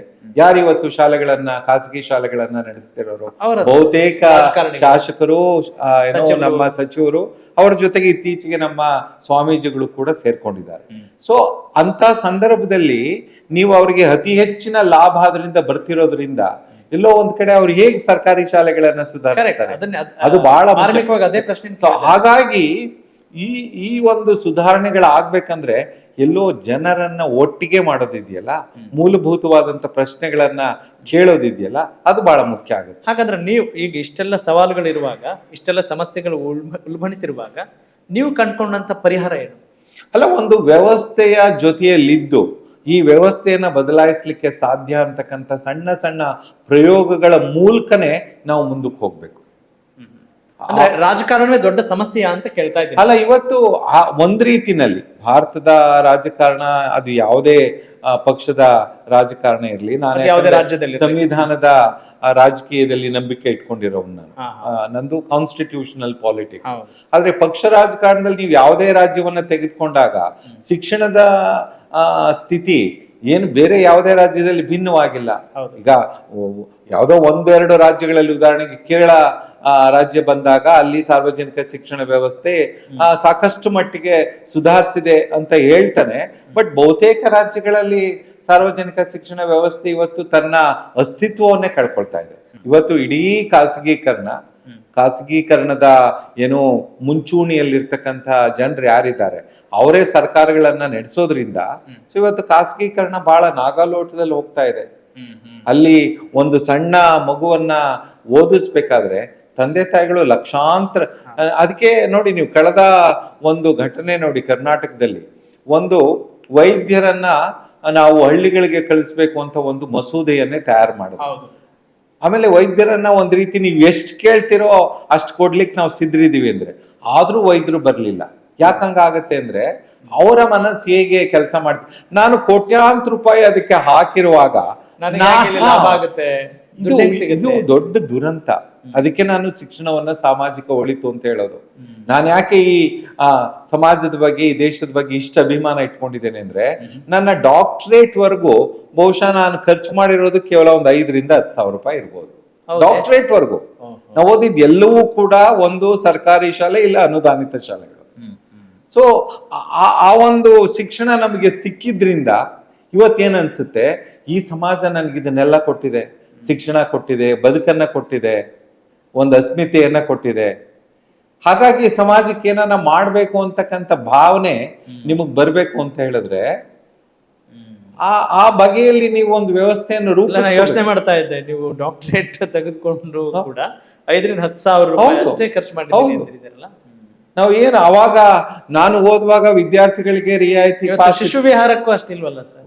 ಈಗ ಶಿಶು ವಿಹಾರಕ್ಕೆ ನೀವು 1 ಲಕ್ಷ 2 ಲಕ್ಷ ಅದು ಶಾಲೆ ಮೇಲೆ ಏನೋ ಅವಲಂಬಿಸಿರುತ್ತೆ. ಇವತ್ತು ಬೆಂಗಳೂರಿನಲ್ಲಿ ಶಿಶು ವಿಹಾರಕ್ಕೂ ಕೂಡ 10-15 ಲಕ್ಷ ವಾರ್ಷಿಕವಾಗಿ ಹಣ ತೆಗೆದುಕೊಳ್ತಕ್ಕಂಥ ಶಾಲೆಗಳಿದ್ದಾವೆ, ಹಣ ತೆಗೆದುಕೊಳ್ಳೋದು. ಸೊ ಹಾಗಾಗಿ ಎಲ್ಲೋ ಒಂದ್ ಕಡೆ ಸಂವಿಧಾನದ ಮೂಲ ಆಶಯ ಏನಿದೆಯಲ್ಲ, ಸಮಾನತೆ, ತಾರತಮ್ಯ ರಹಿತ ಸಮಾಜವನ್ನು ಕಟ್ಕೊಳ್ಳೋದು, ಅದಿವತ್ತು ಸಂಪೂರ್ಣವಾಗಿ ನಾವು ಗಂಭೀರವಾಗಿ ಆತ್ಮಾವಲೋಕನ ಮಾಡ್ಕೊಳ್ತಕ್ಕಂಥ ಒಂದು ಪರಿಸ್ಥಿತಿ ಬಂದಿದೆ. ಸಂವಿಧಾನದ ಬಗ್ಗೆ ನಾವು ಮಾತನಾಡ್ತೇವೆ, ಆದ್ರೆ ಆ ಸಂವಿಧಾನದ ಮೌಲ್ಯಗಳನ್ನ ಕನಿಷ್ಠನಾದ್ರೂ ನಾವು ಜಾರಿ ತರಲಿಕ್ಕೆ ಒಂದು ಸಣ್ಣ ಪ್ರಯತ್ನವನ್ನಾದ್ರೂ ಮಾಡ್ತಿದೀವ ಅಂತ ಹೇಳಿದ್ರೆ ಅದೆಲ್ಲೂ ಏನ್ ಮಾಡ್ಬೇಕು? ಈಗ ಪೋಷಕರು ಏನ್ ಮಾಡ್ಬೇಕು, ಮಕ್ಕಳೇನ್ ಮಾಡ್ಬೇಕು, ಅಥವಾ ಶಾಲಾ ಶಿಕ್ಷಕರು ಏನ್ ಮಾಡ್ಬೇಕು, ರಾಜಕಾರಣಿಗಳು ಏನ್ ಮಾಡ್ಬೇಕು, ನಮ್ಮ ಜವಾಬ್ದಾರಿ ಏನು ಅನ್ನೋದನ್ನ ಅರ್ಥ ಮಾಡ್ಕೊಳ್ಬೇಕಾಗಿದೆ. ಈಗ ಎಲ್ಲರಿಗೂ ಕೂಡ ಹೈ ಮಾರ್ಕ್ಸ್ ಬೇಕು, ತುಂಬಾ ಹೈ ಎಕ್ಸ್ಪೆಕ್ಟೇಷನ್ಸ್ ಇರುತ್ತೆ, ತುಂಬಾ ಸ್ಕೋರ್ 90% ತೆಗೆದುಕೊಂಡ್ರು ಕಟ್ ಆಫ್ ಅಂತೆಲ್ಲ ಕೇಳ್ತಿರ್ತೀವಿ ನಾವು. ಅಂತಲ್ಲಿ ಬೇರೆ ಕಡೆ ಹೋದ್ರೆ ಅವರಿಗೆ ಉತ್ತಮವಾದ ಶಿಕ್ಷಣ ಸಿಗ್ತಾ ಇಲ್ಲ ಅನ್ನೋ ಕೊರಗಿದೆ. ಅಂದ್ರೆ ಎಲ್ಲಿಂದ ಇದು ರೂಟ್ ಕಾಸ್ ಏನಂತ ಕೇಳ್ತಾ ಇದ್ದೀನಿ. ಅಲ್ಲ, ಒಂದು ಬಹಳ ಮುಖ್ಯವಾಗಿ ಜನರಿಗೆ ಶಿಕ್ಷಣವನ್ನ ಕೊಡ್ತಕ್ಕಂಥದ್ದೇ ಬಹಳ ಮುಖ್ಯವಾದಂತ ಕೆಲಸ. ನೀವು ಯಾವುದೇ ಬದಲಾವಣೆಯನ್ನ ನೋಡಿ, ಆ ಬದಲಾವಣೆಗಳಾಗೋದು ಜನ ಇದ್ರಲ್ಲಿ ಏನೋ ಸಮಸ್ಯೆ ಇದೆ, ಇದನ್ನ ಬದಲಾಯಿಸ್ಬೇಕು ಅನ್ನೋ ಒಂದು ತೀರ್ಮಾನಕ್ಕೆ ಬಂದ ನಂತರ ಅದು ಬದಲಾಗತ್ತೆ. ಅಥವಾ ಬದಲಾಯಿಸೋದು ಸಾಧ್ಯ ಇಲ್ಲ ಅಂತ ಅಲ್ಲ, ಆದ್ರೆ ಆ ಬದಲಾವಣೆಗೆ ಬೇಕಾದಂತ ಒಂದು ಸಿದ್ಧತೆಯನ್ನ ಇನ್ನ ನಾವು ಮಾಡ್ಕೊಳ್ಳಿಕ್ ಸಾಧ್ಯ ಆಗಿಲ್ಲ. ಆಮೇಲೆ ಎಲ್ಲೋ ಒಂದ್ ಕಡೆ ಮಾಡ್ಕೊಳ್ಳಕ್ ಸಾಧ್ಯ ಆಗಿಲ್ಲ ಸರ್. ಅಂದ್ರೆ ಜನರು ಇವತ್ತಿನ ರಾಜಕೀಯ ವ್ಯವಸ್ಥೆ, ಆ ವ್ಯವಸ್ಥೆಯು ಭ್ರಷ್ಟವಾಗಿದೆ. ಅವರು ಜನರನ್ನು ಭ್ರಷ್ಟ ಮಾಡಿದ್ದಾರೆ. ಜನರ ಆಲೋಚನೆಯ ಕ್ರಮ ಏನಿದೆ ಅದು ಬೇರೆ ತರನೇ ಇರ್ಬೇಕು. ಈಗ ಉದಾಹರಣೆಗೆ, ನಾನು ಕಳೆದ ಚುನಾವಣೆಯಲ್ಲಿ ಏನೋ ಸಂವಿಧಾನಬದ್ಧ ರಾಜಕೀಯದ ಭಾಗವಾಗಿ ನೀವು ಯಾರಾದ್ರೂ ನಿಮ್ಮ ಹಳ್ಳಿಗೆ ಬಂದು ವೋಟ್ ಹಾಕಲಿಕ್ಕೆ ಹೇಳಿದ್ರೆ, ನೀವು ಮೂಲಭೂತವಾಗಿ ಅವ್ರಿಗೆ ಏನ್ ಕೇಳ್ಬೇಕಪ್ಪ ಅಂದ್ರೆ, ನಮ್ಮ ಶಾಲೆಗೆ ಏನನ್ನ ಕೊಡ್ತೀರಿ, ನನ್ನ ಶಾಲೆಯಲ್ಲಿ ಶಿಕ್ಷಕರಿಲ್ಲ, ನನ್ನ ಶಾಲೆಯಲ್ಲಿ ಕುಡಿಯೋ ನೀರಿಲ್ಲ, ಇದನ್ನ ಕೇಳ್ಬೇಕೆ ಹೊರತು ನೀನು ನನಗೇನ್ ಕೊಡ್ತೀಯಾ ಅಂತ ಕೇಳೋದಲ್ಲ. ಒಂದ್ ವೋಟ್ಗೆ 2,000 ಕೊಡ್ತೀಯಾ, 3,000, ಅದೆಲ್ಲ ಪ್ರಶ್ನೆ. ಹಾಗೆ ಏನಾಗುತ್ತೆ, ಆ ಇಡೀ ಚಿಂತನ ಕ್ರಮ ಬದಲಾಗುತ್ತೆ. ಸರ್, ಈಗ ನಾವು ಎಂಥವ್ರನ್ನ ಬೆಳೆಸಿದೀವಿ, ಎಂಥವ್ರಿಗೆ ಶಿಕ್ಷಣ ಕೊಟ್ಟಿದ್ದೀವಿ, ನಾವು ಎಂಥ ಸಮಾಜದಲ್ಲಿ ಬಂದಿದ್ದೀವಿ, ಎಂಥ ರಾಜಕಾರಣ ವ್ಯವಸ್ಥೆಯಲ್ಲಿ ಬಂದಿದ್ದೀವಿ, ಅದೇ ರೀತಿಯಾದಂತಹ ಬುದ್ಧಿಯನ್ನ ಜನರು ಕೂಡ ಇಟ್ಕೊಳ್ತಾರೆ. ಅಲ್ಲ, ಒಂದು ಅಂದ್ರೆ ನಾನು ಕೇಳ್ತಾ ಇದ್ದೀನಿ, ಸರ್ಕಾರದ ಜವಾಬ್ದಾರಿ ಸಮಾಜದ ಜವಾಬ್ದಾರಿ ಅಲ್ವಾ? ಸಮಾಜದ ಸಂಪೂರ್ಣ ಜವಾಬ್ದಾರಿ ಸರ್ಕಾರದ ಹೌದು. ಇವತ್ತಿನ ಸಂದರ್ಭದಲ್ಲಿ ಆ ಮಾತು ಹೇಳೋದು ಕಷ್ಟ. ಸರ್ಕಾರದ ಜವಾಬ್ದಾರಿ ನಿಜವಾಗ್ಲೂ ಜನರ ಅಭಿವೃದ್ಧಿ ಜವಾಬ್ದಾರಿ ಅಂತ ಹೇಳೋದು ಅಥವಾ ಅದನ್ನ ಆ ರೀತಿ ಆಲೋಚನೆ ಮಾಡೋದೇ ತಪ್ಪು ಅನ್ಸುತ್ತೆ. ಯಾಕಂದ್ರೆ ಇಡೀ ನಮ್ಮ ವ್ಯವಸ್ಥೆ, ಅದು ರಾಜಕಾರಣ, ಆರ್ಥಿಕ ವ್ಯವಸ್ಥೆ ಎಲ್ಲವೂ ಕೂಡ ಒಂದ್ ರೀತಿ ವ್ಯಕ್ತಿಗತವಾಗಿದೆ. ನಾನು ಎಷ್ಟನ್ನ ಗಳಿಸ್ತೇನೆ, ಎಷ್ಟನ್ನ ಪಡ್ಕೊಳ್ತೇನೆ ಅನ್ನೋದೇ ನನಗೆ ಮುಖ್ಯ ಆಗುತ್ತೆ ಹೊರತು ನನಗಾಗ್ಲಿ ನನ್ನ ಸಮಾಜಕ್ಕಾಗ್ಲಿ ನಾನು ಏನ್ ಮಾಡ್ತೇನೆ ಅಥವಾ ಸಮಾಜದ ಬೇರೆ ಸದಸ್ಯರು ಹೇಗಿದ್ದಾರೆ ಆ ಪ್ರಶ್ನೆಗಳನ್ನ ನಾವು ಎತ್ತೋದೇ ಇಲ್ವಲ್ಲ. ಅಂದ್ರೆ ಇಡೀ ಸ್ವಾರ್ಥ ನನ್ನ ಮನುಷ್ಯನ ಇಂಟರಪ್ಟ್ ಮಾಡ್ತಾ ಇದ್ದೀನಿ. ಈಗ ಇಷ್ಟು ದುಡ್ಡು ಕೊಡಿ, ಎಷ್ಟು ಕೊಡ್ತೀರಾ ಅಂತ ಕೇಳುವ ಹಾಗೆ ಮಾಡಿರೋದು ಯಾರು ಸರ್? ಅಲ್ಲ, ಒಂದು ಬಹಳ ಮುಖ್ಯವಾಗಿ ಏನಂತ ಹೇಳಿದ್ರೆ, ನಾವಿಲ್ಲಿ ಕೋಳಿ ಮೊದಲ ಮೊಟ್ಟೆ ಮೊದಲ ಅಂತಕ್ಕಂಥದ್ದು ಇಡೀ ಚುನಾವಣಾ ವ್ಯವಸ್ಥೆನಲ್ಲಿ ಇವತ್ತು ಜನರನ್ನ ಒಂದ್ ರೀತಿ ಭ್ರಷ್ಟರನ್ನಾಗಿ ಮಾಡಿರ್ತಕ್ಕಂಥದ್ದಕ್ಕೆ ನಾನು ಎಲ್ಲೋ ಹೊಣೆ ಮಾಡ್ತಕ್ಕಂಥದ್ದು ಈ ಚುನಾವಣಾ ವ್ಯವಸ್ಥೆಯನ್ನ. ಯಾಕೆಂತ ಹೇಳಿದ್ರೆ ಇವತ್ತಿಗೂ ಕೂಡ ಕೆಲವು ಉದಾಹರಣೆಗಳಿದಾವೆ. ನಾನು ನೋಡ್ತೇನಲ್ಲ, ಪಂಚಾಯತಿ ಚುನಾವಣೆಗಳಲ್ಲಿ ಅಥವಾ ನಮ್ಮ ಜಿಲ್ಲಾ ಪಂಚಾಯತಿ ಚುನಾವಣೆಗಳಲ್ಲಿ ಎಲ್ಲಿ ಪ್ರಾಮಾಣಿಕ ವ್ಯಕ್ತಿ ಇದಾನೋ ಅವನು ಏನನ್ನೂ ಕೊಡದೆ ಆರಿಸಿ ಬರ್ತಕ್ಕಂಥ, ಅಥವಾ ಜನರೇ ಅವನಿಗೆ ದುಡ್ಡನ್ನ ಕೊಟ್ಟು ಇವನ್ ಕಳೆದ ಬೇರೆ ರಾಜ್ಯಗಳ ಚುನಾವಣೆಯಲ್ಲಿ ಎಷ್ಟೋ ಜನ ಶಾಸಕರು ಜನರೇ ಅವರಿಗೆ ದುಡ್ಡನ್ನ ಕೊಟ್ಟು ಕಳಿಸಿದ್ದಾರೆ. ಬಟ್ ಅವರ ಉದಾಹರಣೆಗಳು ಅತ್ಯಂತ ಕಡಿಮೆ. ಅದು ಬಹಳ ವಿರಳ. ಆದ್ರೆ ಅದು ಏನನ್ನ ಸೂಚಿಸುತ್ತೆ ಅಂದ್ರೆ ಬದಲಾವಣೆ ಸಾಧ್ಯ ಇದೆ. ಆದ್ರೆ ಎಲ್ಲಿಂದ ಪ್ರಾರಂಭ ಆಗ್ಬೇಕು ಬದಲಾವಣೆ? ಯಾರಿಂದ ಪ್ರಾರಂಭ ಆಗ್ಬೇಕು? ಅದೆಲ್ಲೋ ಒಂದ್ ಕಡೆಗೆ ಸಾರ್ವಭೌಮತ್ವ ಅಂತ ಹೇಳಿದೀವಿ ಸಂವಿಧಾನದಲ್ಲಿ. ಸಾರ್ವಭೌಮತ್ವ ಇರೋದು ಖಂಡಿತ ರಾಜಕಾರಣಿಗಳಲ್ಲ, ಅಥವಾ ಈ ದೇಶದ ಮುಖ್ಯಮಂತ್ರಿ ಪ್ರಧಾನಮಂತ್ರಿಗಳಲ್ಲಿ ಸಾರ್ವಭೌಮತ್ವ ಇರೋದು ಜನರ ಹತ್ರ. ಕರೆಕ್ಟ್. ಆದ್ರೆ ಇದು ಈಗ ಹೇಗಾಗಿದೆ, ಉದ್ಯಮಿಗಳ ಹತ್ರ ಅಂತ ಅಲ್ಲ. ಅದ್ ಸರಿ. ಈಗ ನೀವೇನಾಗಿದೆ, ಬಂಡವಾಳಶಾಹಿ ವ್ಯವಸ್ಥೆ ಮುಂದಿನ ಹಂತಕ್ಕೆ ಬಂದಿದೆ. ಈಗ ಕ್ರೋನಿ ಕ್ಯಾಪಿಟಲಿಸಂ. ಈಗ ಬಂಡವಾಳಶಾಹಿಗಳೇ ಆಡಳಿತವನ್ನು ನಡೆಸೋರು ಅಂತ. ಹೌದು. ಮೊದ್ಲೇನಾಗ್ತಾ ಇತ್ತು, ಬಂಡವಾಳಶಾಹಿಗಳು ಹೊರಗಡೆ ಇದ್ದು ಆಡಳಿತವನ್ನ, ಸರ್ಕಾರಗಳನ್ನ ಅವರು ಇನ್ಫ್ಲೂಯೆನ್ಸ್ ಮಾಡೋರು. ಈಗೇನಾಗಿದ್ದಾರೆ, ಅವರು ಆಡಳಿತದ ಭಾಗವಾಗೇ ಇದ್ದಾರೆ. ಅದು ಹೊಸ ಕ್ರೋನಿ ಕ್ಯಾಪಿಟಲಿಸಂನ ಹೊಸ ಅವತಾರ. ಅಂದ್ರೆ ನೋಡಿ, ನೀವು ಶಿಕ್ಷಣದಲ್ಲಿ ನಾನು ಯಾವಾಗ್ಲೂ ಒಂದು ಹೇಳ್ತೇನೆ. ಹಿಂದೆ ಕರ್ನಾಟಕ ರಾಜ್ಯದ ಉದಾಹರಣೆ ನಾನು ಹೇಳ್ತೇನೆ. ಯಾರು ಎಂಡದ ದೊರೆಗಳು ಅಂತ ನಾವೇನ್ ಕರಿತಿದ್ವಿ, ಅವರು ಸರ್ಕಾರಗಳನ್ನ ನಡೆಸ್ತಿರು. ಇವತ್ತು ಯಾರು ನಡೆಸ್ತಾ ಇದ್ದಾರೆ? ಶಿಕ್ಷಣದ ದೊರೆಗಳು ಸರ್ಕಾರವನ್ನ ನಡೆಸ್ತಿದ್ದಾರೆ. ನೀವು ಕರ್ನಾಟಕವನ್ನ ಸೂಕ್ಷ್ಮವಾಗಿ ನೋಡಿ, ಒಂದೊಂದು ಜಿಲ್ಲೆ ಕೂಡ ಒಬ್ಬೊಬ್ಬ ರಾಜಕಾರಣಿಯ ರಿಪಬ್ಲಿಕ್. ಹೌದು. ನೀವು ಒಂದು ಜಿಲ್ಲೆಗೆ ಹೋಗಿ, ಇಡೀ ಶಿಕ್ಷಣ ಸಂಸ್ಥೆಗಳು ಎಲ್ಲವೂ ಕೂಡ ಅಂದ್ರೆ ಏನನ್ನ ನಾವು ಯಾವ ಸಂದೇಶವನ್ನ ಕೊಡ್ತಿದ್ದೇವೆ ಸರ್? ಇದನ್ನ ಯಾವಾಗಾದ್ರೂ ನೀವು ಸಚಿವರ ಹತ್ರ ಸರ್ಕಾರದ ಭಾಗವಾಗಿರುವಂತಹ ಅಧಿಕಾರಿಗಳ ಬಗ್ಗೆ ಅದ್ ಜೊತೆಗೆ ಮಾತಾಡಿದ್ದುಂಟಾ? ಖಂಡಿತ, ನೇರವಾಗಿ.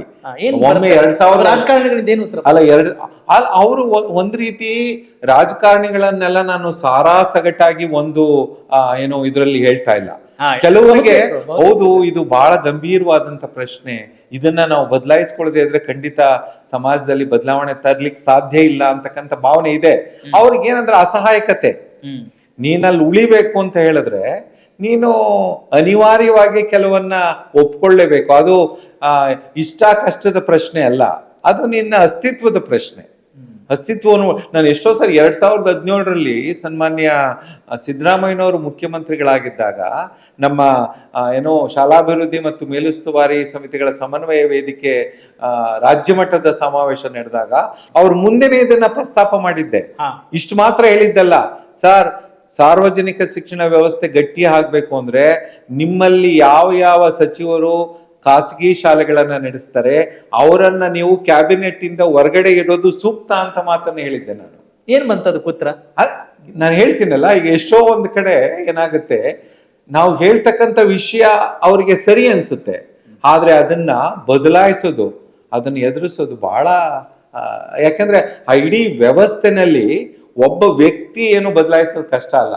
ಇಡೀ ವ್ಯವಸ್ಥೆನಲ್ಲಿ ಅಟ್ಲೀಸ್ಟ್ ನಿಮ್ಗೆ 100ಕ್ಕೆ 80 ಜನನಾದ್ರೂ ನಿಮ್ ತರ ಆಲೋಚನೆ ಮಾಡೋರಿದ್ರೆ ಒಂದ್ ಸಣ್ಣ ಬದಲಾವಣೆಯನ್ನ ಕಾಣಬಹುದು. ಆದ್ರೆ 100ಕ್ಕೆ 99 ಜನ ಒಂಥರ ಇದ್ದಾರೆ, ಒಬ್ಬ ಒಂಥರ ಇದ್ದಾನೆ ಅಂದ್ರೆ ಒಬ್ರು ನಿರಂಜನಾರ ಅಲ್ಲ. ನಾನು ಆತರ ನನ್ನನ್ನ ಅಂದ್ರೆ ಏನಂದ್ರೆ ಇದು ಸಾಕಾಗ್ತಾ ಇಲ್ಲ ಅಂತ ಈಗ ಒಂದು ಬದಲಾವಣೆಗೆ ಒಂದು ಕ್ರಿಟಿಕಲ್ ಮಾಸ್ ಬೇಕಾಗುತ್ತೆ. ಒಂದು ಬದಲಾವಣೆ ಆಗ್ಬೇಕು ಅಂತ ಹೇಳಿದ್ರೆ ಈಗ ನೋಡಿ, ನಾನು ನಮ್ಮ ರಾಜ್ಯದಲ್ಲಿ ಈ ನಮ್ಮ ಶಾಲಾ ಅಭಿವೃದ್ಧಿ ಸಮಿತಿಗಳೇನ್ ಶಾಲಾ ಹಂತದಲ್ಲಿದ್ದಾರೆ ಅವರನ್ನ ಸಬಲೀಕರಣ ಮಾಡ್ಲಿಕ್ಕೆ ಒಂದು ಶಾಲಾಭಿವೃದ್ಧಿ ಮತ್ತು ಮೇಲುಸ್ತುವಾರಿ ಸಮನ್ವಯ ವೇದಿಕೆ ಅಂತ ಒಗ್ಗೂಡಿಸ್ತಾ ಇದ್ದೇನೆ. ನೋಡಿ, ನಾನು ಅವ್ರಿಗೆ ಹೇಳ್ತೇನೆ, ಅನೇಕ ಸಂದರ್ಭಗಳಲ್ಲಿ 45 ಲಕ್ಷ ಮಕ್ಕಳು ಸರ್ಕಾರಿ ಶಾಲೆಯಲ್ಲಿ ಓದ್ತಿದ್ದಾರೆ. ತಂದೆ ತಾಯಿ ಇಬ್ರು ಸೇರಿದ್ರು 90 ಲಕ್ಷ ಆಯ್ತು. ಅವರ ಅಜ್ಜಿ ತಾತ ಸೇರಿದ್ರೆ 1.5 crores 1.5 ಕೋಟಿ ಆಯ್ತು. ಅವರು ಮಕ್ಕಳ ಶಿಕ್ಷಣದ ಪರವಾಗಿ ನಿಂತು ಮುಂದಿನ ಚುನಾವಣೆಯಲ್ಲಿ ವೋಟ್ ಹಾಕೋದಾದ್ರೆ ಯಾಕೆ ಬದಲಾವಣೆ ಸಾಧ್ಯ ಇಲ್ಲ? ಆದ್ರೆ ಆ ರೀತಿಯಲ್ಲಿ ಅವರನ್ನ ಸಂಘಟಿಸ್ತಕ್ಕಂಥದ್ದು, ಆ ರೀತಿಯ ಒಂದು ರಾಜಕೀಯ ಶಿಕ್ಷಣ ಅಂದ್ರೆ ನಾನು ಪಕ್ಷ ರಾಜಕಾರಣ ಹೇಳ್ತಾನೆ ಇಲ್ಲ, ಸಂವಿಧಾನಬದ್ಧವಾದ ರಾಜಕೀಯ ಏನಿದೆ. ಈಗ ಉದಾಹರಣೆಗೆ ನಮ್ಮ ಸಂವಿಧಾನದ ಆರ್ಟಿಕಲ್ 39 ಅಲ್ಲಿ ಸಂಪತ್ತು ಸಮಾನವಾಗಿ ಹಂಚಿಕೆ ಆಗ್ಬೇಕು, ಅಥವಾ ಸಂಪತ್ತು ಯಾರೋ ಕೆಲವರ ಕೈಯಲ್ಲಿ ಮಾತ್ರ ಉಳಿಬಾರದು. ಕ್ರೋಢೀಕರಣ. ಅದು ಏನೋ ಸಮುದಾಯದ ಭಾಗವಾಗಿರ್ಬೇಕು. ಸಮಾನ ಕೆಲಸಕ್ಕೆ ಸಮಾನ ವೇತನ ಸಿಗ್ಬೇಕು. ಎಲ್ಲಿ ಸಿಗುತ್ತೆ ಸಮಾನ? ಈಗ ನೋಡಿ, ಅತಿಥಿ ಶಿಕ್ಷಕರು ಅಂತ ನಾವು ಅವ್ರನ್ನ ನೇಮಕ ಮಾಡ್ಕೊಳ್ತೇವೆ. ಒಬ್ಬ ಏನೋ ಕಾಯಂ ಶಿಕ್ಷಕ 50,000 to 56,000 ಸಂಬಳ ತಗೊಂಡ್ರೆ, ಅತಿಥಿ ಶಿಕ್ಷಕರಿಗೆ ನಾವು ಕೊಡ್ತಕ್ಕಂಥದ್ದು 12,000 ಸಂಬಳ. ಏನನ್ನ ನಿರೀಕ್ಷೆ ಮಾಡ್ತೀರಿ? ಅಂದ್ರೆ ಈ ತಾರತಮ್ಯ ಇರುತ್ತೆ. ಈ ಉದಾಹರಣೆಗಳು ಏನನ್ನ ಸೂಚಿಸುತ್ತೆ ಅಂದ್ರೆ, ಸಂವಿಧಾನದ ಮೂಲ ಆಶಯ ಇದೆಯಲ್ಲ, ತಾರತಮ್ಯ ಇರಬಾರ್ದು, ಸಮಾನ ಕೆಲಸಕ್ಕೆ ಸಮಾನ ವೇತನ, ಮತ್ತೆ ಎಲ್ಲ ನಮ್ಮ ಕೆಲಸ ಕಾರ್ಯಗಳು ಕ್ರಮೇಣವಾಗಿ ನಮ್ಮನ್ನ ಸಮ ಸಮಾಜದ ಕಡೆ ಕರ್ಕೊಂಡು ಹೋಗ್ಬೇಕು ಅಂತ ಎಲ್ಲಿ ಹೋಗ್ತಾ ಇದ್ದೇವೆ? ಎಲ್ಲಿ ಹೋಗ್ತಿದ್ನ? 75 ವರ್ಷಗಳ ನಮ್ಮ ಸಾಧನೆಯನ್ನ ವಿಶ್ಲೇಷಣೆ ಮಾಡ್ಕೊಳ್ಳುವಾಗ, ನಾನು ಎಷ್ಟು ದೊಡ್ಡ ಕಟ್ಟಡಗಳನ್ನ ಕಟ್ಟಿದ್ದೇನೆ, ಎಷ್ಟು ಮೆಟ್ರೋಗಳನ್ನ, ಅದು ಒಂದು ಸಣ್ಣ ಭಾಗ ಅಷ್ಟೇ. ಆದ್ರೆ ಈ ದೇಶದಲ್ಲಿ ಇರ್ತಕ್ಕಂಥ ಎಲ್ಲಾ ಜನರು ಅರ್ಥಪೂರ್ಣ ಬದುಕಿಗೆ ಬೇಕಾದಂತ ನಾನು ಆರೋಗ್ಯ ವ್ಯವಸ್ಥೆಯನ್ನ ಕೊಟ್ಟಿದ್ದೇನ, ಶಿಕ್ಷಣ ವ್ಯವಸ್ಥೆಯನ್ನ ಕೊಟ್ಟಿದ್ದೀನ, ಕುಡಿಯೋ ನೀರನ್ನ ಕೊಟ್ಟಿದ್ದೇನ, ಅಥವಾ ಅವನಿಗೆ 3 ಹೊತ್ತು ಅವನಿಗೆ ಅಟ್ಲೀಸ್ಟ್ ಒಂದು ಕನಿಷ್ಠ ಪೌಷ್ಟಿಕವಾದಂತ ಇದು ನಾವು ಕೇಳ್ಕೋಬೇಕಾದಂತ ಪ್ರಶ್ನೆಗಳು. ಸರಿ ಸರ್, ಈಗ ಎಂಥ ದೊಡ್ಡ ದೊಡ್ಡ ರೋಗಗಳಿಗೂ ಮದ್ದಿದೆ ಅಂತ ಏನೋ ಅಭಿವೃದ್ಧಿ ಹೊಂದಿರುವಂಥ ಆಧುನಿಕ ಯುಗ ಈಗ. ಹಾಗಾಗಿ ಇಂತಹ ಸಮಸ್ಯೆಗಳನ್ನ ಪರಿಹರಿಸಬೇಕು, ಅಥವಾ ಸಮಾಜದಲ್ಲಿ ಜನರಲ್ಲಿ ಇಂತಹ ಒಂದು ಕ್ರಾಂತಿಯನ್ನು ಮೂಡಿಸ್ಲಿಕ್ಕೆ ಯಾಕೆ ಇಷ್ಟೊಂದು ಕಷ್ಟ ಆಗ್ತಾ ಇದೆ? ಅಲ್ಲ, ಅದೇ ಏನಂತ ಹೇಳಿದ್ರೆ, ನಾವು ಮಾತನಾಡ್ತೀವಿ, ಈಗ ನೀವು ಬೇರೆ ಬೇರೆ ಕಡೆಗಳಲ್ಲೂ ನೀತಿಗಳನ್ನ ರೂಪಿಸ್ತೀರಿ, ರಾಜಕಾರಣಿಗಳು ಅವ್ರದೇ ಆದಂತಹ ಆಶ್ವಾಸನೆಗಳನ್ನು ಕೊಡ್ತಾರೆ, ನಿಮ್ಮಂತ ಅನೇಕ ಶಿಕ್ಷಣ ತಜ್ಞರು ಕೂಡ ಮಾತನಾಡ್ತಾರೆ, ನಾವು ಕೂಡ ಅದನ್ನ ಜನರಿಗೆ ಮುಟ್ಟಿಸುವಂತ ಅಭಿಪ್ರಾಯಗಳನ್ನ ಕೂಡ ಕ್ರಿಯೇಟ್ ಮಾಡ್ತಾ ಇದ್ದೀವಿ. ಆದ್ರೂ ಕೂಡ ಅಂದುಕೊಂಡಂತ ಮಟ್ಟದಲ್ಲಿ ಆಗ್ತಾ ಇಲ್ಲ ಅನ್ನೋ ಕೊರಗು ಭಾವನೆ ಇದ್ದೇ ಅಲ್ಲ. ಖಂಡಿತ ಅದಕ್ಕೆ ಅಲ್ಲ, ಒಂದೇನಂದ್ರೆ ಎಲ್ಲೋ ಒಂದ್ ಕಡೆ ನಮ್ಮ ಚಳುವಳಿಗಳು ಕೂಡ ಸೋತಿದಾವ ಅಂತ. ಈಗ ನೀವು ಕರ್ನಾಟಕದ ಚಳುವಳಿಗಳನ್ನು ವಿಶ್ಲೇಷಣೆ ಮಾಡ್ಕೊಳ್ತಾ ಬನ್ನಿ. ದಲಿತ ಚಳುವಳಿ ಆಗ್ಲಿ, ರೈತ ಚಳುವಳಿ ಆಗ್ಲಿ, ಒಂದು ಹಂತದಲ್ಲಿ ರೈತ ಚಳುವಳಿಯ ನಂಜುಂಡಸ್ವಾಮಿ ಅಂತ ನಾಯಕರು ಯಾವುದಾದ್ರೂ ಒಬ್ಬ ಅಧಿಕಾರಿ ಅವನೇನಾದ್ರೂ ರೈತರ ವಿರುದ್ಧ ತಿರುಗಿ ಮಾತನಾಡಿದ್ರೆ ಅವ್ರು ಕೊಡ್ತಿದ್ದಂತ ಉತ್ತರ ಯಾವ ರೀತಿಯಲ್ಲಿ, ಬಹುಶಃ ಇವತ್ತು ಎಲ್ಲೋ ಒಂದ್ ಕಡೆ ಚಳುವಳಿಗಳು ಕೂಡ ಈ ರಾಜಕಾರಣ ವ್ಯವಸ್ಥೆಗೆ ಸಿಲುಕಿ ಆ ಒಂದು ಪರಿವರ್ತನಾ ಚಿಂತನೆ ಏನಿತ್ತು ಅದು ಸೋತಿದ್ಯಾ ಅಂತ.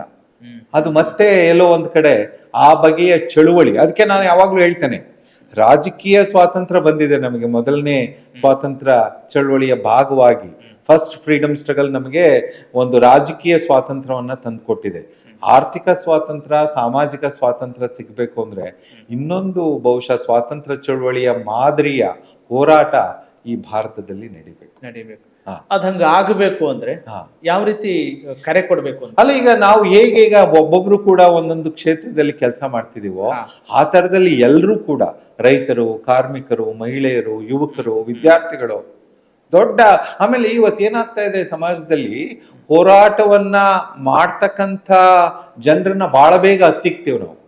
ಈಗ ನೋಡಿ, ಬೆಂಗಳೂರು ಅಂತ ನಗರದಲ್ಲಿ ನಾನು ವಿದ್ಯಾರ್ಥಿ ಚಳುವಳಿ ಆಗಿದ್ದಾಗ ಬೆಂಗಳೂರಿನ KR ಸರ್ಕಲ್ ಅಲ್ಲಿ, ವಿಧಾನಸೌಧದ ಮುಂದೆ, ಆಮೇಲೆ ಉಚ್ಚ ನ್ಯಾಯಾಲಯದ ಮುಂದೆ ಅದೆಷ್ಟು ಸಾರಿ ಕೋರ್ಟ್ ಅರೆಸ್ಟ್ ಆಗಿದೀವೋ ಗೊತ್ತಿಲ್ಲ. ಆದ್ರೆ ಇವತ್ತು ಹೋರಾಟಗಳನ್ನ ನಾವೆಲ್ಲವನ್ನ ಫ್ರೀಡಂ ಪಾರ್ಕ್ಗೆ ಸೀಮಿತಗೊಳಿಸ್ಬಿಟ್ಟಿದ್ದೇವೆ. ಔಪಚಾರಿಕವಾಗಿ ಭಾರತದಲ್ಲಿ ಅಭಿವ್ಯಕ್ತಿ ಸ್ವಾತಂತ್ರ್ಯ ಇದ್ರೂ ಕೂಡ ನಾವು ಎಲ್ಲೋ ಒಂದು ಮೂಲೆಯಲ್ಲಿ ಹೋಗಿ ಚಳುವಳಿಯನ್ನ ಮಾಡ್ತಕ್ಕಂಥ ಒಂದು ಪರಿಸ್ಥಿತಿ. ಹಾಗಾಗಿ ಯಾವುದೇ ಸರ್ಕಾರ ಇರಲಿ, ಈಗ ಮಾನ್ಯ ಸಿದ್ದರಾಮಯ್ಯನವ್ರ ಬಗ್ಗೆ ನನ್ಗೆ ಅಪಾರವಾದ ಗೌರವ ಇದೆ. ಆದ್ರೆ ಈ ಪ್ರಶ್ನೆಗಳು ಬಂದಾಗ ನಾವು ಏನ್ ಮಾಡ್ತೀವಿ? ಈಗ ಆ ಟೌನ್ ಹಾಲ್ ಮುಂದೆ ಕುಳಿತುಕೊಂಡು ಒಂದು ಪ್ರತಿಭಟನೆ ವ್ಯಕ್ತಪಡಿಸ್ಲಿಕ್ಕೆ ಆಗಲ್ಲ ನಮ್ಗೆ.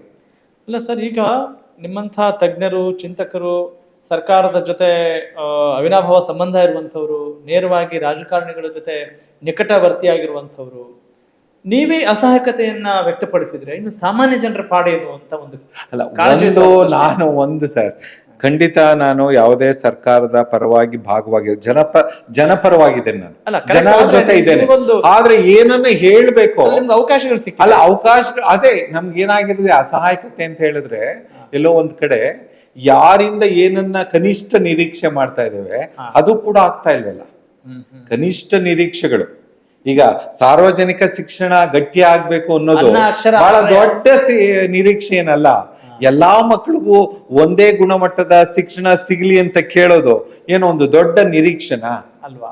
ಕನಿಷ್ಠ ಅದು. Correct. ಆ ಕನಿಷ್ಠನೂ ಕೂಡ ಕೊಡ್ಲಿಕ್ಕೆ ಆಗ್ತಿಲ್ಲ ಅಂದ್ರೆ ಎಲ್ಲೋ ಅಲ್ಲ, ಒಂದ್ ಕಡೆ. ಬೆಲಿನೇ ಇದ್ದು ಹೊಲ ಮೇಯ್ತಾ ಇರುವಾಗ ನೀವು ಹೇಗೆ ಕೇಳಲಿಕ್ಕಾಗತ್ತೆ ಅಂತ. ಅಲ್ಲ ಅದು ಯಾವ ರೀತಿನಲ್ಲಿ ಆಗ್ಬಿಡುತ್ತೆ ಅಂತ ಹೇಳಿದ್ರೆ, ಹಾ.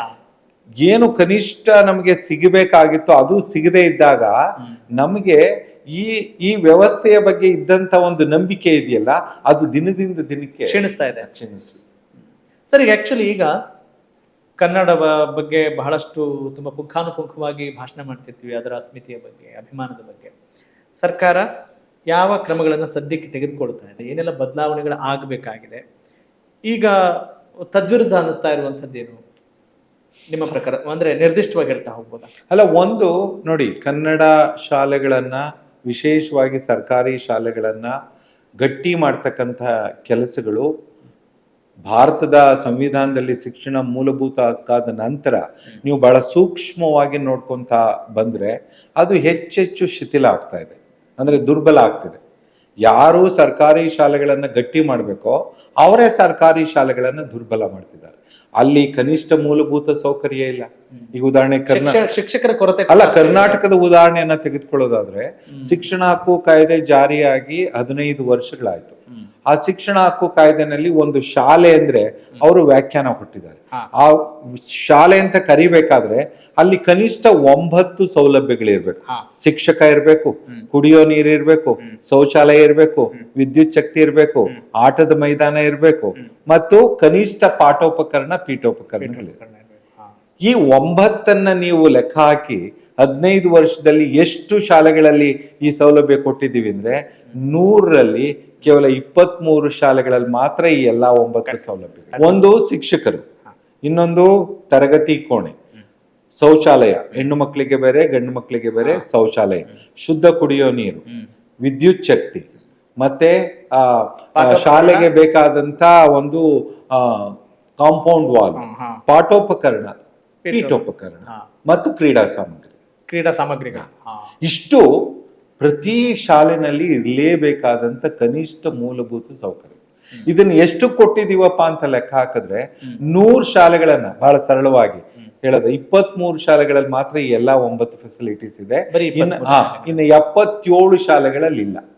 ಈಗ ಮೂಲಭೂತವಾದ ಪ್ರಶ್ನೆ ಅಂದ್ರೆ ನೀವು ಶೇಕಡಾವಾರು ಹೇಳ್ತಾ ಇದ್ದೀರಿ. ಶೇಕಡಾವಾರು ಅಂದ್ರೆ ಆಮೇಲೆ ಈ ಮೂಲಭೂತ ಸೌಕರ್ಯಗಳು ಏನು ಗರಿಷ್ಠ ಅಲ್ಲ. ಹೌದು, ಬಹಳ ಈಗ ನೋಡಿ, 1ರಿಂದ 60 ಮಕ್ಕಳಿದ್ರೆ ಈ ಏನು ಶಿಕ್ಷಣ ಹಕ್ಕು ಕಾಯ್ದೆ ಹೇಳೋದು ಕನಿಷ್ಠ 2 ಶಿಕ್ಷಕರು ಇರ್ಬೇಕು ಅಂತ. ಅಲ್ಲೇನ್ ನಾವು ವಿಷಯವಾರು ಶಿಕ್ಷಕರು ಇರ್ಬೇಕು, ತರಗತಿವಾರು ಅದಕ್ಕಿನ್ನೂ ಹೋಗೇ ಇಲ್ಲ ನಾವು. ಆದ್ರೆ 2 ಶಿಕ್ಷಕರು ಇಲ್ವಲ್ಲ, ಕನಿಷ್ಠ 2 ಶಿಕ್ಷಕರು ಇಲ್ಲ ಅಂದ್ರೆ ನೀವು ಯಾವ ರೀತಿ? ಅಂದ್ರೆ ನೀವೇನ್ ಹೇಳ್ತಾ ಇದ್ರಿ, ಪೋಷಕರು ಮಕ್ಕಳನ್ನ ಕಳಿಸ್ತಾ ಇಲ್ಲ ಅಂತ? ಅಲ್ಲ, ಈಗ ನೋಡಿ, ಸರ್ಕಾರಿ ಶಾಲೆಯಲ್ಲಿ ಅಂತಹ ಆಕರ್ಷಕ ವ್ಯವಸ್ಥೆಗಳಿಲ್ಲ. ಆಕರ್ಷಕ ವ್ಯವಸ್ಥೆಗಳು ನೋಡಿ, ಒಂದು ತಿಳ್ಕೊಳ್ಳಿ ನೀವು, ಯಾಕೆಂದ್ರೆ ನಾನು ಪ್ರತಿ ಹಳ್ಳಿ, ಪ್ರತಿ ಬಹುತೇಕ ಜಿಲ್ಲೆಗಳಲ್ಲಿ ಕೆಲಸ ಮಾಡ್ತಿದ್ದೀನಿ.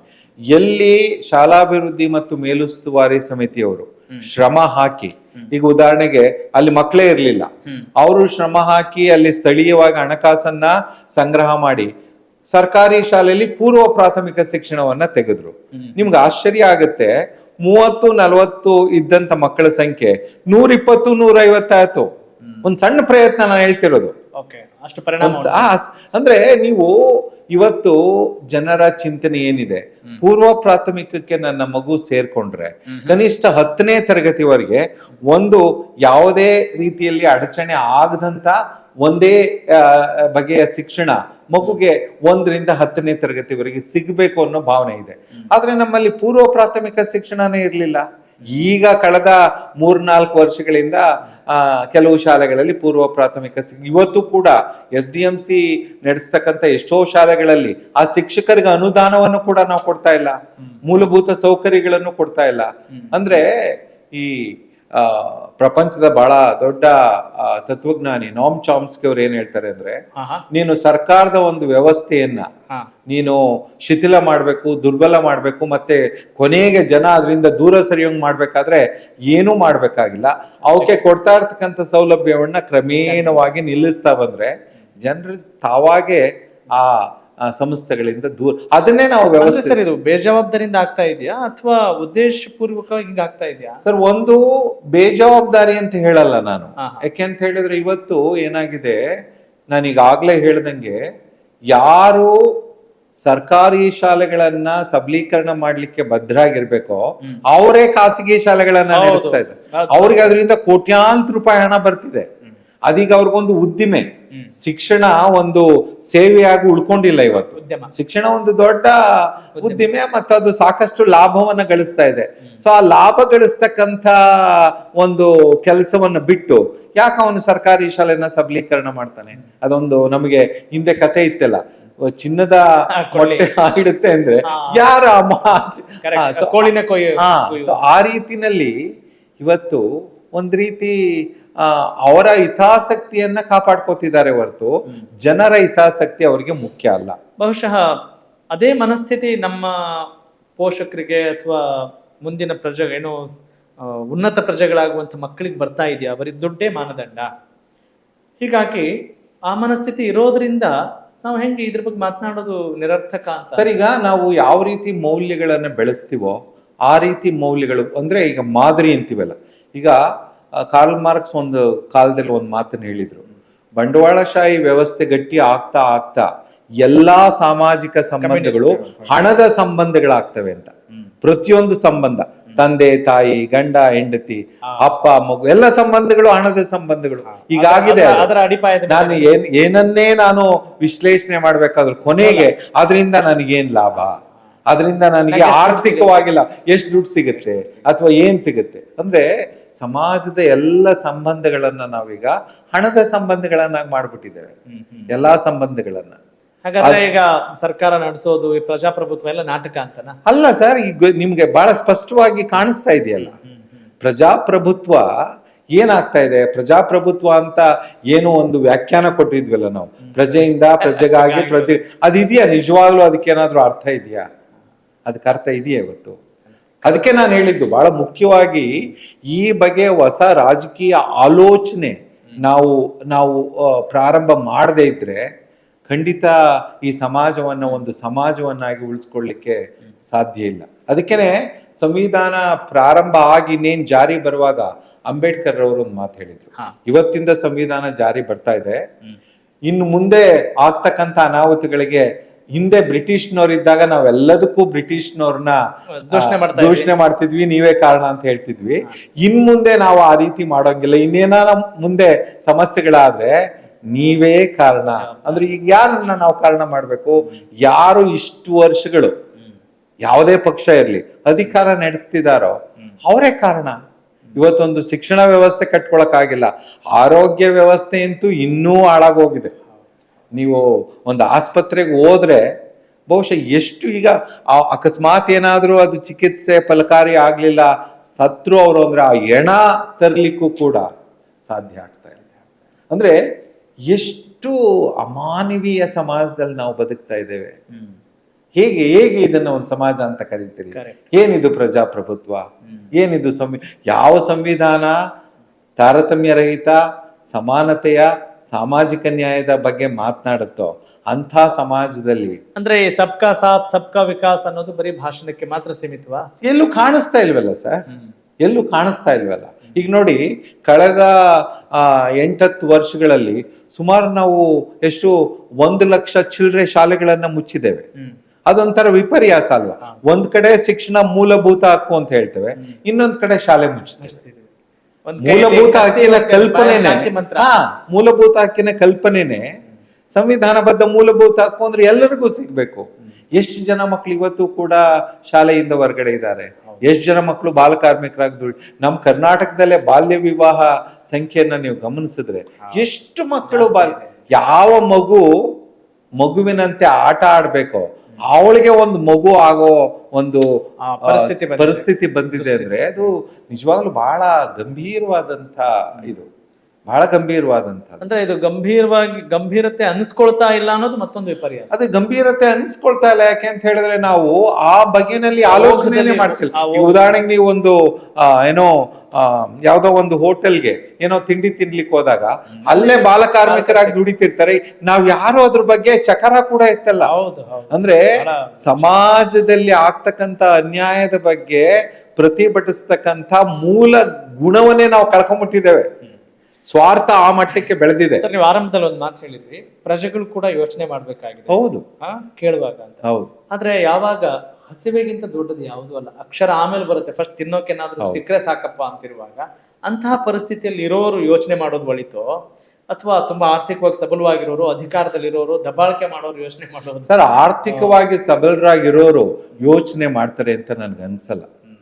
ಯಾರು ಅತ್ಯಂತ ಕಷ್ಟದ ಸಾಮಾಜಿಕ ಪರಿಸ್ಥಿತಿಯಲ್ಲಿ ಹಸಿವಿನಿಂದ ಮತ್ತೆ ಅಸಮಾನತೆಯಿಂದ, ದೌರ್ಜನ್ಯದಿಂದ ಮತ್ತೆ ಒಂದು ರೀತಿಯ ಅವಮಾನದಿಂದ ಬದುಕ್ತಾನಲ್ಲ, ಅವನೇ ಹೊಸ ರೀತಿನಲ್ಲಿ ಯೋಚನೆ ಮಾಡಲ್ಲ. ಆತ ಅನಿವಾರ್ಯವಾಗಿ ರಾಜಕಾರಣಿಗಳ ಅಥವಾ ಚುನಾವಣೆ ಕಪಿಮುಷ್ಟಿಯಾಗಿರ್ತಾನೆ ಸಣ್ಣವನು.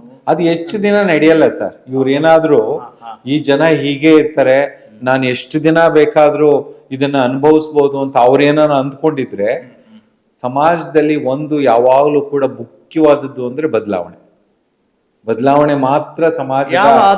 ಹೇಳ್ತಾ ಇದ್ದೀರಿ? ಅಲ್ಲ, ಒಂದು ಸಮಾಜದಲ್ಲಿ ಯಾವುದೇ ಒಂದು ಘಟ್ಟ ತನ್ನ ಉತ್ತುಂಗಕ್ಕೆ ಏನು ಹೋದ್ಮೇಲೆ ಅದು ಬದಲಾಗ್ಲೇಬೇಕು. ಇದು ಎಷ್ಟು ವೈಜ್ಞಾನಿಕ ಸತ್ಯ ಅಂತ ಹೇಳಿದ್ರೆ, ನೀರು ಕುದಿದ ಮೇಲೆ ಒಂದು ಪಾಯಿಂಟ್ ಆದ್ಮೇಲೆ ಅದು ಆವಿ ಆಗ್ಲೇಬೇಕು. 100 ಡಿಗ್ರಿ ತನ್ನ ಸ್ಥಿತಿಯನ್ನ ಅದು ಬದಲಾಯಿಸ್ಕೊಳ್ಳೇಬೇಕು. ಸಮಾಜನೂ ಅಷ್ಟೇ ವೈಜ್ಞಾನಿಕ. ಈಗ ನೋಡಿ, ನೀವು ಸಮಾಜ ಬೆಳೆದು ಬಂದಂತ ವಿಧಾನವನ್ನ ನೋಡಿ. ಮೊದ್ಲು ಸರ್ಫ್ ಡಮ್ ಇತ್ತು, ಒಬ್ಬ ಸೇವಕ ನಿಮ್ಮನ್ನ ತಗೊಂಡೋಗಿ ಬಂಧಿಸಿಟ್ಕೊಳ್ಳೋಣ. ಅದಾದ್ಮೇಲೆ ಫ್ಯೂಡಲಿಸಂ ಬಂತು, ಅದಾದ್ಮೇಲೆ ಬಂಡವಾಳಶಾಹಿ ವ್ಯವಸ್ಥೆಯಲ್ಲಿ ನಾವು ಅನೇಕ ಬದಲಾವಣೆಗಳನ್ನ ಕಂಡಿದ್ದೇವೆ. ಈಗ ಅದು ಉತ್ತುಂಗಕ್ಕೆ ಹೋಗ್ತಾ ಇದೆ. ಕ್ರೋನಿಕ್ ಕ್ಯಾಪಿಟಲಿಸಂ, ಹಣವೇ ಎಲ್ಲ, ನಾನು ಹೇಗೆ ಬದುಕ್ತೀನಿ ಅನ್ನೋದ್ಕಿಂತಲೂ ನಾನು ಏನೆಲ್ಲ ಮಾಡ್ಲಿಕ್ಕೆ ಸಾಧ್ಯ. ಈಗ ನೋಡಿ, ಕೆಲವು ಮೂಲಭೂತವಾದಂತ ತತ್ವಗಳಿದಾವೆ. ಮನುಷ್ಯನ ಸ್ಮೃತಿ ಪಟಲದಲ್ಲಿ ಉಳಿಬೇಕಾದಂತ ಕೆಲವು ಮೂಲಭೂತ ಚಿಂತನೆಗಳೇನಂತ ಹೇಳಿದ್ರೆ, ನಾನು ಎಷ್ಟು ವರ್ಷ ಬದುಕ್ತೀನಿ ಅನ್ನೋದ್ಕಿಂತಲೂ ಹೇಗೆ ಬದುಕ್ತೀನಿ ಅನ್ನೋದು ಮುಖ್ಯ. ಎಷ್ಟು ದುಡಿತೀನಿ ಅನ್ನೋದ್ಕಿಂತಲೂ ಹೇಗೆ ದುಡಿತೀನಿ ಅನ್ನೋದು ಮುಖ್ಯ. ಮತ್ತು ನಾನು ನಿಜವಾಗ್ಲೂ ಕೂಡ ನನ್ನ ಜೊತೆಗಿರ್ತಕ್ಕಂಥವ್ರನ್ನ ಕನಿಷ್ಠ ಪ್ರೀತಿ ವಾತ್ಸಲ್ಯದಿಂದ ಕಾಣ್ತೀನ ಅನ್ನೋದು ಮುಖ್ಯ. ಇದು ಮನುಷ್ಯನ ಮೂಲಭೂತ ಗುಣಗಳಲ್ವಾ ಇವೆಲ್ಲ. ಇದನ್ನೆಲ್ಲವನ್ನ ಬಿಟ್ಟು ಸ್ವಾರ್ಥ ನನಗೆ, ನನ್ನ ಮಕ್ಕಳಿಗೆ, ನನ್ನ ಮೊಮ್ಮಕ್ಕಳಿಗೆ ಮಾಡ್ತಾ ಹೋದ್ರೆ ಅದಕ್ಕೊಂದು ಮಿತಿ ದಾಟಿದ ಮೇಲೆ ಜನರ ಒಂದು ತಾಳ್ಮೆ ಕಟ್ಟೆ ಹೊಡೆಯುತ್ತೆ. ಖಂಡಿತ. ಅಂದ್ರೆ ನಿಮ್ಮ ಪ್ರಕಾರ ಕಾಲ ಅದಕ್ಕೆ ಉತ್ತರ ಕೊಡುತ್ತೆ ಅಂತ ಖಂಡಿತ. ಈ ಮಾನವೀಯ ಮೌಲ್ಯಗಳನ್ನ ಬೆಳೆಸಬೇಕಾದಂತ ಸಮಾಜದಲ್ಲಿ ಪ್ರಮುಖ ಪಾತ್ರ ಶಿಕ್ಷಕರದ್ದು. ಹೌದು. ಸೊ ಈಗ ನೀವು ರಾಜ್ಯದ ಎಲ್ಲ ಜಿಲ್ಲೆಗಳಲ್ಲೂ ಕೂಡ ನೋಡಿದಿರಿ, ಬೇರೆ out of state, out of ಕಂಟ್ರಿಗಳಲ್ಲೂ ಕೂಡ ನೀವು ಗಮನಿಸಿದ್ದೀರಿ. ಇವತ್ತು ನಮ್ಮ ರಾಜ್ಯಕ್ಕೆ ಬರೋದಾದ್ರೆ ಶಿಕ್ಷಕರು ಏನೆಲ್ಲ ಕುಂದುಕೊರತೆಗಳನ್ನ ಅನುಭವಿಸ್ತಾ ಇದ್ದಾರೆ. ಕುಂದುಕೊರತೆ ಇನ್ ದ ಸೆನ್ಸ್, ಅವ್ರಿಗೆಲ್ಲ ಸೌಲಭ್ಯಗಳಿದ್ರೂ ಕೂಡ, ಕೆಲವೊಂದು ಸೌಲಭ್ಯಗಳನ್ನ ಸರ್ಕಾರ ಒದಗಿಸಿದ್ರು ಕೂಡ, ಕೆಲವೊಂದು ನೀತಿ ನಿಯಮಗಳನ್ನ ರೂಪಿಸಿದ್ರು ಕೂಡ, ಆದ್ರೂ ಕೂಡ ಅವರು ಬರ್ಡನ್ ಫೀಲ್ ಮಾಡ್ತಾ ಇದ್ದಾರೆ. ಅಂತ ಒಂದಿಷ್ಟು ವರದಿಗಳು ಕೂಡ ಆಗಿದ್ದಾವೆ. ತಮ್ಮ ಅಭಿಪ್ರಾಯ? ಅಲ್ಲ, ಅದನ್ನ ನಾನು ಪದೇ ಹೇಳ್ತಿದ್ದೀನಿ. ಇವತ್ತು ಶಿಕ್ಷಕರ ಒಂದು ವಿಶೇಷವಾಗಿ ಶಾಲಾ ಹಂತದಲ್ಲಿ ಅವ್ರ ಬದುಕು ಏನಾಗಿದೆ ಅಂದ್ರೆ, ಕಲಿಸೋದನ್ನ ಬಿಟ್ಟು ಇನ್ನಿದ್ದೆಲ್ಲವನ್ನ ಮಾಡ ಒಂದು ಪರಿಸ್ಥಿತಿ ಬಂದಿದೆ. ಶಿಕ್ಷಕ ಯಾವಾಗಲೂ ಕೂಡ ಸಮಾಜದಲ್ಲಿ ಆ ಶಿಕ್ಷಣ ವ್ಯವಸ್ಥೆಯ ಗುಣಮಟ್ಟ ಆ ಶಿಕ್ಷಕನ ಗುಣಮಟ್ಟಕ್ಕಿಂತ ಭಿನ್ನವಾಗಿರ್ಲಿಕ್ಕೆ ಸಾಧ್ಯ ಇಲ್ಲ. ಆ ಶಿಕ್ಷಕನ ಗುಣಮಟ್ಟ ಹೇಗಿರುತ್ತೋ ಆ ವ್ಯವಸ್ಥೆಯ ಗುಣಮಟ್ಟ ಹಾಗಿರುತ್ತೆ. ಆದ್ರೆ ನಾವು ನಿಜವಾಗ್ಲೂ ಕೂಡ ಶಿಕ್ಷಕರ ಶಿಕ್ಷಣವನ್ನ ಆ ರೀತಿ ಮಾಡ್ತಿದ್ದೇವ?